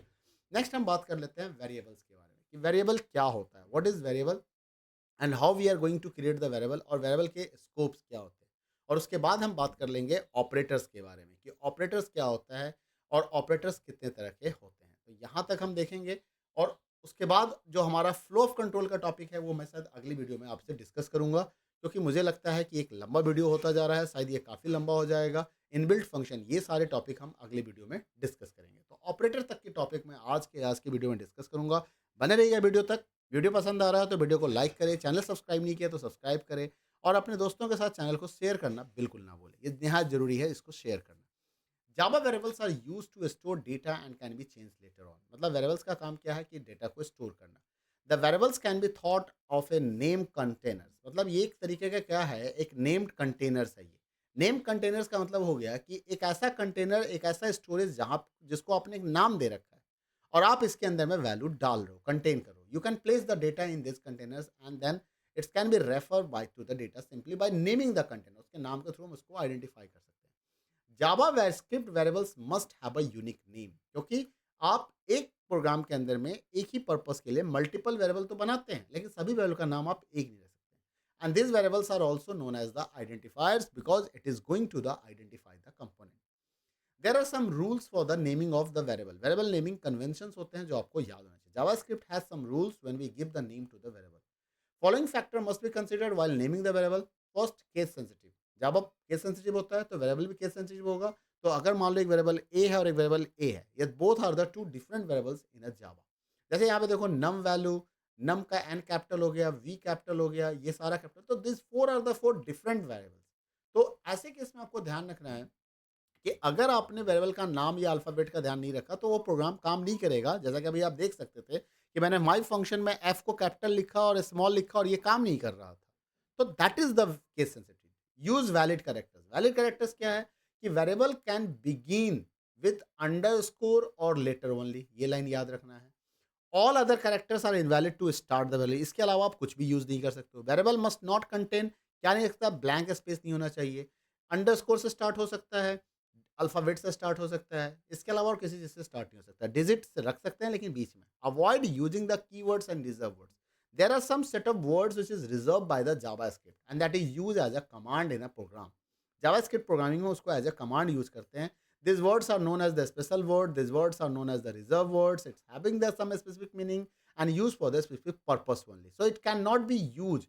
It cannot be used as a variable name. कभी भी यूज नहीं हो सकता। जैसे while एक रिजर्व वर्ड है तो while नाम का वेरिएबल नहीं बना सकते हैं। Break, case, catch, continue, default, in, type of, else, final, for, function, if, try, interface, new, interface, new, return, switch, this, through, do, null, var, void, while, with, delete, instance of, undefined. ये सारे के सारे क्या हैं, keywords हैं। तो इस keyword को हम कभी भी एज अ वेरिएबल नहीं लिख सकते हैं। बट मान लो ये इन एक कीवर्ड है लेकिन मैंने वेरिएबल का नाम आई कैपिटल करके लिख दिया तो अलाउड है। मैंने वेरिएबल का नाम व्हाइल में डब्ल्यू कैपिटल करके लिख दिया तो अलाउड है, बट ऐसा सजेस्टेड नहीं है, आपको नहीं यूज करना चाहिए। Don't be confuse with the name of the keywords and the name of the identifier. It should be unique, it should be different. Variable declaration and installation. Variable declaration होता है इन a Java script, जब कभी भी आप किसी variable को define करते हो, you can create a variable with the help of the keyword that known as the var. So var is a keyword which is used to declare a variable in a JavaScript. Then we are using the assignment operator, equal to operator, to assign a value to the variable. And when you are assigning a value to the variable, this process is called initialization. And when you are writing the like var x, means you are declaring a variable. You are declaring a variable which name is the x. And then you are writing single equal to 5, means you are assigning a value 5 to the x. So user can either separately declare the variables and then assign the values like this. You can write this like this way, x and x equal to 5. So both are the valid. आप चाहे ऐसे लिख लो या आप ऐसे लिख लो, तो दोनों ही स्टेटमेंट्स अलाउड है। JavaScript variable can hold a value of any data type. किसी भी तरह के डाटा टाइप को वो रख सकता है variable. You can store the value of A number, string, Boolean, object, है ना। The value type of variable can change during the execution. अच्छा, यहाँ पे एक फ्लेक्सिबिलिटी ये मिलती है कि अगर आप वेरिएबल, मान लो आपने लिखा यहाँ पे वैर एक्स इक्वल टू 5, तो अब ये इंटीजर है, आगे मैंने लिख दिया एक्स इक्वल टू हेलो, तो इसको स्ट्रिंग मिल गया। तो दिस इज पॉसिबल। इसको जावास्क्रिप्ट खुद से ध्यान रखेगा कि कहाँ पे नंबर है, कहाँ पे डेटा टाइप, तो डेटा टाइप का ख्याल उसको खुद से ही रखना होता है। अगर किसी भी वेरिएबल को हमने कोई वैल्यू नहीं दिया, अभी आप ऊपर भी बताया था, तो उसका डेटा टाइप क्या हो जाएगा, अनडिफाइंड हो जाता है। जैसे आपने वैर एक्स लिखा तो अभी तक एक्स की वैल्यू क्या है, अनडिफाइंड है। If no value is assigned then it is the undefined. Var Y equal to 100, मतलब वाई को क्या मिला, वाई को 100 मिला। वैर कस्टमर, कस्टमर डिफाइन किया गया लेकिन कस्टमर की वैल्यू अभी क्या है, अनडिफाइंड है। Customer equal to Rose, now customer को आपने एक रोज असाइन कर दिया, एक वैल्यू असाइन कर दिया। Var sum equal to X plus Y, X plus Y is expression, तो इसका जो रिजल्ट होगा वो किसको मिल जाएगा, सम को। Var check equal to true, तो चेक को क्या वैल्यू आपने असाइन किया, एक बुलियन वैल्यू ट्रू असाइन कर दिया। वेरिएबल स्कोप, जावास्क्रिप्ट के अंदर में वेरिएबल के 2 स्कोप होते हैं, एक होता है ग्लोबल और एक होता है लोकल। एक्चुअली ग्लोबल और लोकल स्कोप का क्या कांसेप्ट है? A global variable has a global scope which means it can be defined anywhere in your JavaScript code. JavaScript code में कहीं भी अगर कोई वेरिएबल डिक्लेयर किया गया है तो उसे हम ग्लोबल बोलते हैं। But a variable is visible only within a function where it is defined. Means if a variable declared or defined inside the function, then that variable become the local variable. Function parameter is always local to the function. अब इसको ध्यान रखना है, ये अभी आगे discuss करेंगे इसके बारे में। ठीक है। नेक्स्ट हम बात करते हैं लिटरल्स। लिटरल्स क्या होते हैं? Literals means constant, the value that is called constant value. तो Java literals are the values that are assign to the variable. किसी भी वेरिएबल को जो वैल्यू हम देते हैं उसे हम लिटरल्स कहते हैं। और किस तरह का लिटरल आपने असाइन किया है, डेटा टाइप उसी के अकॉर्डिंग उसका ऑटोमेटिकली चेंज होता है और फिक्स होता है। अगर मैंने एक्स को 5.25 दिया तो ये नंबर है, लेकिन अगर एक्स को मैंने ट्रू दे दिया तो ये बुलियन है। तो what is the type of x after writing this statement, तो इट्स बिकम द बुलियन। अगर मैं अभी पूछूं कि इसका टाइप ऑफ क्या है तो बुलियन है, लेकिन इसके बाद अगर मैं पूछूं कि what is the type of X, then it is a number. तो जो टाइप होता है किसी भी वेरिएबल का वो उसके वैल्यू पे डिपेंड होता है जावास्क्रिप्ट के अंदर में। जैसे ए अभी एक स्ट्रिंग वेरिएबल है, बी अभी एक न्यूमेरिक वेरिएबल है, एक्स अभी एक न्यूमेरिक वेरिएबल है, सी एक एरे वेरिएबल है, डी एक बुलियन वेरिएबल है। तो literal can be numeric, string, floating point, array, Boolean और इवन एन ऑब्जेक्ट। तो ये सारा चीज यहाँ पे पॉसिबल है। चलिए नेक्स्ट हम बात कर ले ऑपरेटर्स के बारे में। काफी इंपॉर्टेंट टॉपिक है, ध्यान रखिएगा। इन जावास्क्रिप्ट ऑपरेटर होता क्या है? Operator is a symbol that performs an operations on one or more operands such as variable or values and return a result. मतलब कभी भी आपको कोई कैलकुलेशंस करना होता है तो आपको एक एक्सप्रेशंस लिखना होता है, और जब आप एक्सप्रेशंस लिखते हैं तो आपके एक्सप्रेशंस में ऑपरेटर होता है। ऑपरेटर के साथ साथ वो दो सिंबल्स होते हैं, वो वेरिएबल के फॉर्म में या लिटरल्स के फॉर्म में होते हैं, जिसके ऊपर ये ऑपरेटर काम करेगा। अब ये प्लस ऑपरेटर बोल क्या रहा है कि 5 और 3 को ऐड कर दो, ऐड करके जो रिजल्ट आएगा वो किसको दे दो? वेरिएबल को दे दो। तो यहाँ पे 5 एंड 3 को हम ऑपरेंड्स कहेंगे। ऑपरेटर जिसके ऊपर काम करे उसे ऑपरेंड कहते हैं, और ऑपरेटर का काम होता है ऑपरेशंस को डिसाइड करना, ऑपरेशन करना। तो यहाँ पे प्लस हमारा क्या है? ऑपरेटर है, एंड 5 एंड 3 क्या है? हमारा ऑपरेंड है।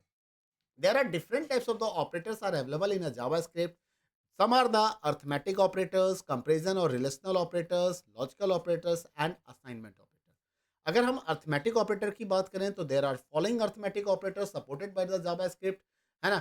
जैसे plus, it is use to add two operands. Means A और बी को ऐड करेंगे तो 30 आएगा। ए की डिफॉल्ट वैल्यू इसने 10 एज्यूम किया है, बी की डिफॉल्ट वैल्यू इसने 20 एज्यूम किया है। Subtraction, to subtract the second operand from the first, A minus B, B की वैल्यू को ए से सब्ट्रैक्ट करो तो 10 माइनस 20 करेंगे तो माइनस 10 आ जाएगा। Multiplication, to multiply the both operands, A multiply B, 10 multiply 20 is the 200। Division, divide the numerator by the denominator B divided by A, तो यानी कि 20 को 10 से डिवाइड करो, it will give 2, it will give 2। Modulus operator, very important operator. This operator gives the remainder after integer division. ये हमें हमेशा reminder return करता है। अगर मैं 5 मॉडुलस 2 कर दूंगा तो 2 से 5 2 टाइम्स में डिवाइड होगा तो रिमाइंडर क्या आएगा? 1 आएगा। अगर मैं 10 मॉडुलस 7 कर दूंगा तो 7 से 10 को डिवाइड करेंगे तो ये हमें रिमाइंडर क्या रिटर्न करेगा? ये हमें 3 रिटर्न करेगा। इंक्रीमेंट एंड डिक्रीमेंट ऑपरेटर भी होते हैं यहाँ पे। Increment, to increase the value of variable by 1। A plus plus का मतलब है ए की वैल्यू को 1 से इंक्रीज कर दो, ए की वैल्यू को 1 से इंक्रीज कर दो। Decrement operator, there is double minus, क्या है? डबल माइनस होगा यहाँ पे, 2 बार माइनस यूज करते हैं। And it is going to decrease the value of variable by 1। अगर ए माइनस माइनस है तो ए की वैल्यू को डिक्रीज करके 1 से कम कर दो। अच्छा, इंक्रीमेंट एंड डिक्रीमेंट दो तरीके से यूज होता है। एक होता है प्लस प्लस ए और एक होता है ए प्लस प्लस। यहाँ पे इसको प्री इंक्रीमेंट कहते हैं, this is known as the pre increment. और इसको पोस्ट इंक्रीमेंट कहते हैं। क्या कहते हैं इसको? Post increment. पोस्ट इंक्रीमेंट में क्या होगा? First use and increase, use and increase, ठीक है। और प्री इंक्रीमेंट में क्या होगा? इंक्रीज एंड यूज, पहले इंक्रीज करो फिर यूज करो। यही चीज डिक्रीमेंट के साथ भी होता है। Exponent operator, to check, to compare the exponential value, to calculate the power value, we are using the double multiply. A to the power 2, मतलब आप लिखना चाहते हो ए स्क्वायर, अगर आप लिखना चाहते हो और उसको जावास्क्रिप्ट के फॉर्म में हमें लिखना होगा तो ए एक्सपोनेंट ऑपरेटर 2 लिखना होगा। That is going to use the square. Comparison operator, this is also known as the relational operator. Comparison operator is also known as the relational. Why? Because it is going to the compare the value of the two variables. Okay, like this is called equal operator. It is used to compare the two values, that two value are equal or not. If they are equal, then it return true, otherwise it will return false, because a and b both are the value. A is having 10, b is having 20, so a double equal to b is going to return false value. This is not equal to. Check the two values, two operands are equal or not. If they are not equal, then it will return true value, otherwise return false. Like this, a and b both are having different value, so a not equal to b, it is going to return true. Greater than, that is used to check the first operand, left operand is the greater than the right operand or not. If it is greater than, then it return true, otherwise return false. Less than, it will check the left operand is, left means this operand is greater than the right, less than the right operand or not. If it is yes, then return true, otherwise return false. Greater than or equal to, here it is going to check the two conditions. Either the left operand is greater than or equal to the right operand, greater than और equal to, या तो वो उससे बड़ा हो या वो उसके बराबर हो, तो दोनों ही कंडीशन में ये ट्रू रिटर्न कर सकता है। ग्रेटर देन होगा तब भी, या इक्वल टू होगा तब भी, दोनों ही कंडीशन में ट्रू रिटर्न करेगा, अदरवाइज फॉल्स देगा। लेस देन और equal to the same, but here it is going to check the less than और equal to. Comparison operator, when we use, it's always return the value as a boolean, that is true or false. The next is the logical operator. These are the some logical operators supported JavaScript language which is used to process the two boolean values, logical values. तो and operation का काम क्या है, इसको logical and कहते हैं। Short form हम ऐसे लिखते हैं, डबल एम्परसेंड लगाते हैं। If both the operands are the non zero members, then returns the output second number, for zero it's return zero. It gives true only both conditions are the true, otherwise give false. अगर दोनों ही condition true है तब तो वो true return करेगा, नहीं तो फॉल्स देगा। ऐसे केस में क्या होता है कि अगर पहला वैल्यू ट्रू है, नॉन जीरो वैल्यू जो होते हैं ना उसको ट्रू कहते हैं, ध्यान रखिएगा। नॉन जीरो वैल्यू को हम क्या कहते हैं, ट्रू कहते हैं। तो अगर फर्स्ट वैल्यू ट्रू है तो वो हमेशा सेकंड वैल्यू देगा, फर्स्ट वैल्यू ट्रू है तो वो हमेशा सेकंड वैल्यू देगा। लेकिन अगर फर्स्ट फॉल्स होगा तो वो फॉल्स रिटर्न करेगा, वो जीरो रिटर्न करेगा। ठीक है, जितने भी वैल्यू जीरो हैं, 0.0 हैं, एम्प्टी स्ट्रिंग, ये सब क्या होता है, हमारा फॉल्स वैल्यू होता है। Logical operator, it is also going to combine the two operands, but यहाँ पे और का होता है 10 और 20। फर्स्ट ट्रू है तो सेकंड को चेक ही नहीं करेगा, तो क्या रिटर्न किया, 10, 20 एंड और 10। तो 20 ट्रू है इसलिए 20, लेकिन अगर इसी जगह पे 0 और 10 होता तो 10 रिटर्न करता, 0 और 20 होता तो 20 रिटर्न करता। तो सेकंड, फर्स्ट फॉल्स है तो सेकंड ऑपरेंड रिटर्न करेगा। ऊपर क्या था कि फर्स्ट ट्रू है, फर्स्ट अगर ट्रू है तो सेकंड रिटर्न करेगा। यहाँ क्या होता है, फर्स्ट अगर फॉल्स है तो सेकंड रिटर्न करेगा, अदरवाइज ऑलवेज फर्स्ट रिटर्न करेगा। ठीक है, और इसमें कंडीशन जब आपने बुलियन लगा दिया, कंपेरिजन ऑपरेटर लगा दिया, तो दोनों वैल्यू अगर फॉल्स है तब तो फॉल्स देगा, अदरवाइज ये ट्रू रिटर्न करेगा। मतलब कोई एक भी ट्रू हो जाए तो ट्रू माना जाएगा उसको। Logical not, it is used to reverse the logical state of a operand. If condition true, then logical not make it false. जैसे यहाँ पे ये सारा ट्रू आ रहा है तो नॉट इसको फॉल्स बना देगा, अगर ये सारा फॉल्स आ रहा है तो नॉट इसको ट्रू बना देगा। Assignment operator, this is use to assign a value to the variable. किसी वेरिएबल को कोई वैल्यू देना होता है तो असाइनमेंट करते हैं। कई तरह का असाइनमेंट, एक सिंपल असाइनमेंट होता है, that is use to assign a value to the variable. इसमें ध्यान रखना कि लेफ्ट में हमेशा वेरिएबल होगा, राइट में कोई वेरिएबल भी हो सकता है, लिटरल्स भी हो सकता है, एक्सप्रेशन भी हो सकता है, और ये वाला वैल्यू इसको असाइन किया जाता है। प्लस इक्वल टू, इसका थोड़ा सा एडवांस यूज है, ये पहले ऐड करता है फिर असाइन करता है। Z plus equal to X का मतलब है कि जेड में एक्स को ऐड कर दो और जो नया वैल्यू आए वो जेड को दे दो। Z minus equal to X का मतलब है जेड में से एक्स को माइनस करके न्यू वैल्यू जेड को दे दो। Z multiply equal to X का मतलब है जेड को एक्स से मल्टीप्लाई करके जो प्रोडक्ट है वो जेड को दे दो। Z divide equal to X का मतलब है जेड को पहले एक्स से डिवाइड करो और जो क्वेश्चन आ रहा है वो जेड को दे दो। ठीक है, मॉडलस इक्वल टू, तो मतलब जेड को एक्स से डिवाइड करके जो रिमाइंडर आएगा वो रिमाइंडर जेड को दे दो। तो ये है हमारा यहाँ पे कुछ मैथ्स प्रोग्रामिंग में देख लो कुछ डिफरेंस है। सिंगल इक्वल टू हमारा इक्वल टू होता है मैथ्स की दुनिया में, बट यहाँ पे हम इसे असाइनमेंट ऑपरेटर कहते हैं। The left hand side of the equal sign is always a variable and right hand side is always a number. जैसे मैथ में आप 10 इक्वल टू एक्स लिख सकते हो, लेकिन प्रोग्रामिंग में आप ऐसा नहीं लिख सकते हो, ये ध्यान रखना है। X equal to X plus one, यहाँ पे 10 प्लस वन यानी कि 11 हो जाता है। X plus Y here, X on the left side will be assign to the 11 plus 6 17, इसको ऐड करके हम इसको असाइन करते हैं। ये कंपेयर नहीं कर रहा है, ये असाइनमेंट का काम कर रहा है। और प्रोग्रामिंग दुनिया में डबल इक्वल टू का मतलब कंपेयर होता है कि लेफ्ट साइड की वैल्यू को राइट साइड की वैल्यू के साथ हम क्या करेंगे, कंपेयर करेंगे। ठीक है, अब आपका रहता है कंडीशनल ऑपरेटर। कंडीशनल ऑपरेटर क्या होता है? कंडीशनल ऑपरेटर को हम टर्नरी ऑपरेटर भी कहते हैं। It is also known as the ternary operator. It has three parts. It has three parts. The first part is the condition. And if the condition is true, then it will execute the second part. Otherwise, it will execute the third part. This is the condition. If the condition is true, then it will give the first part as a result. Otherwise, it will give the second part as a result. For example, here is the status equal to marks greater than equal to 30. Then question mark. Question mark is the divider, or you can say create the difference between the first part and second part. And colon is the between second and third part. So if the marks is greater than 30, the pass message will assign to the status. So status is the pass. But if the marks is not greater than or equal to 30, then a status becomes fail. That is the meaning of this ternary operator. What is the type of operator? Type of operator in JavaScript is used for the checking of the data type of, and it will return the data type of the operand. Either operand, variable, literals, whatever you want to give, you can give it here. So it is just used for the checking of the data type of a literal, of variable, or expression. So what types of value returned by this? If the type is the number, it will return number, a string, boolean, object, function, and define an object like this. In case of null, it is return the object. So remember it. In case of object also, it is returning object. In case of null, it is also returning object type. Okay. There are some example of arithmetic operator. You can try these examples in your systems and you can check it the result of this. Okay. So these are the some program through that you can check it, and these programs are important for your exam. ये program पूछे जाते हैं exam में, output based questions में ये सारे आते हैं, तो आपको इनकी प्रैक्टिस करनी चाहिए। ऑपरेटर प्रेसिडेंस एंड एसोसिएटिविटी क्या होती है? जब आप एक्सप्रेशंस यूज करते हो, तो एक्सप्रेशन जैसे मैंने लिख दिया X plus Y minus Z, अब मुझे पास प्लस भी ऑपरेटर माइनस ऑपरेटर, तो मैं किसका काम पहले करूंगा? तो ये जो डिसीजन होता है वो ऑपरेटर की प्रायोरिटी पे होता है, जिसको कि हम प्रेसिडेंस कहते हैं।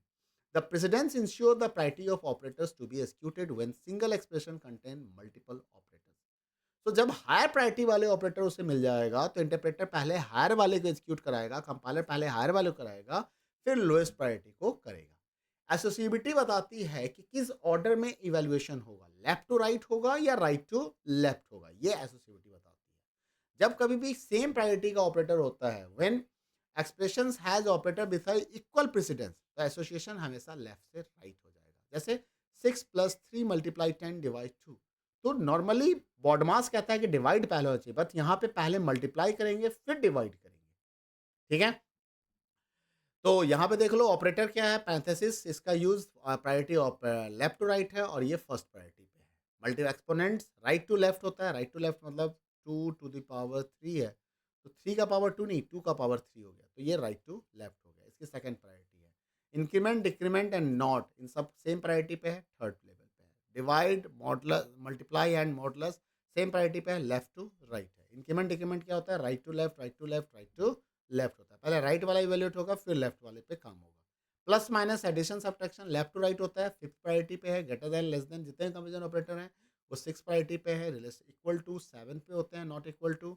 उसके बाद जो लॉजिकल ऑपरेटर होते हैं वो 8 9 10 पे। टर्नरी ऑपरेटर, कंडीशनल ऑपरेटर सबसे नीचे दिख रहा होगा आपको, असाइनमेंट उसके बाद दिख रहा है, और जो मल्टीपल शॉर्ट हैंड असाइनमेंट्स हैं, एडवांस असाइनमेंट है, वो भी उसके नीचे ही दिख रहा है, मतलब असाइनमेंट सबसे लास्ट में होता है। तो ये कुछ ऑपरेटर्स के बारे में मैंने डिस्कस कर दिया। आगे के वीडियो में, अगला वीडियो जो होगा वो पार्ट 2 इसका आएगा, जिसमें हम इनबिल्ट फंक्शंस और conditional operator, flow of control के बारे में बात करेंगे। ठीक है? वीडियो पसंद आए तो वीडियो को लाइक करें, शेयर करें, चैनल सब्सक्राइब नहीं किया तो सब्सक्राइब करें। Thank you, bye bye, take care.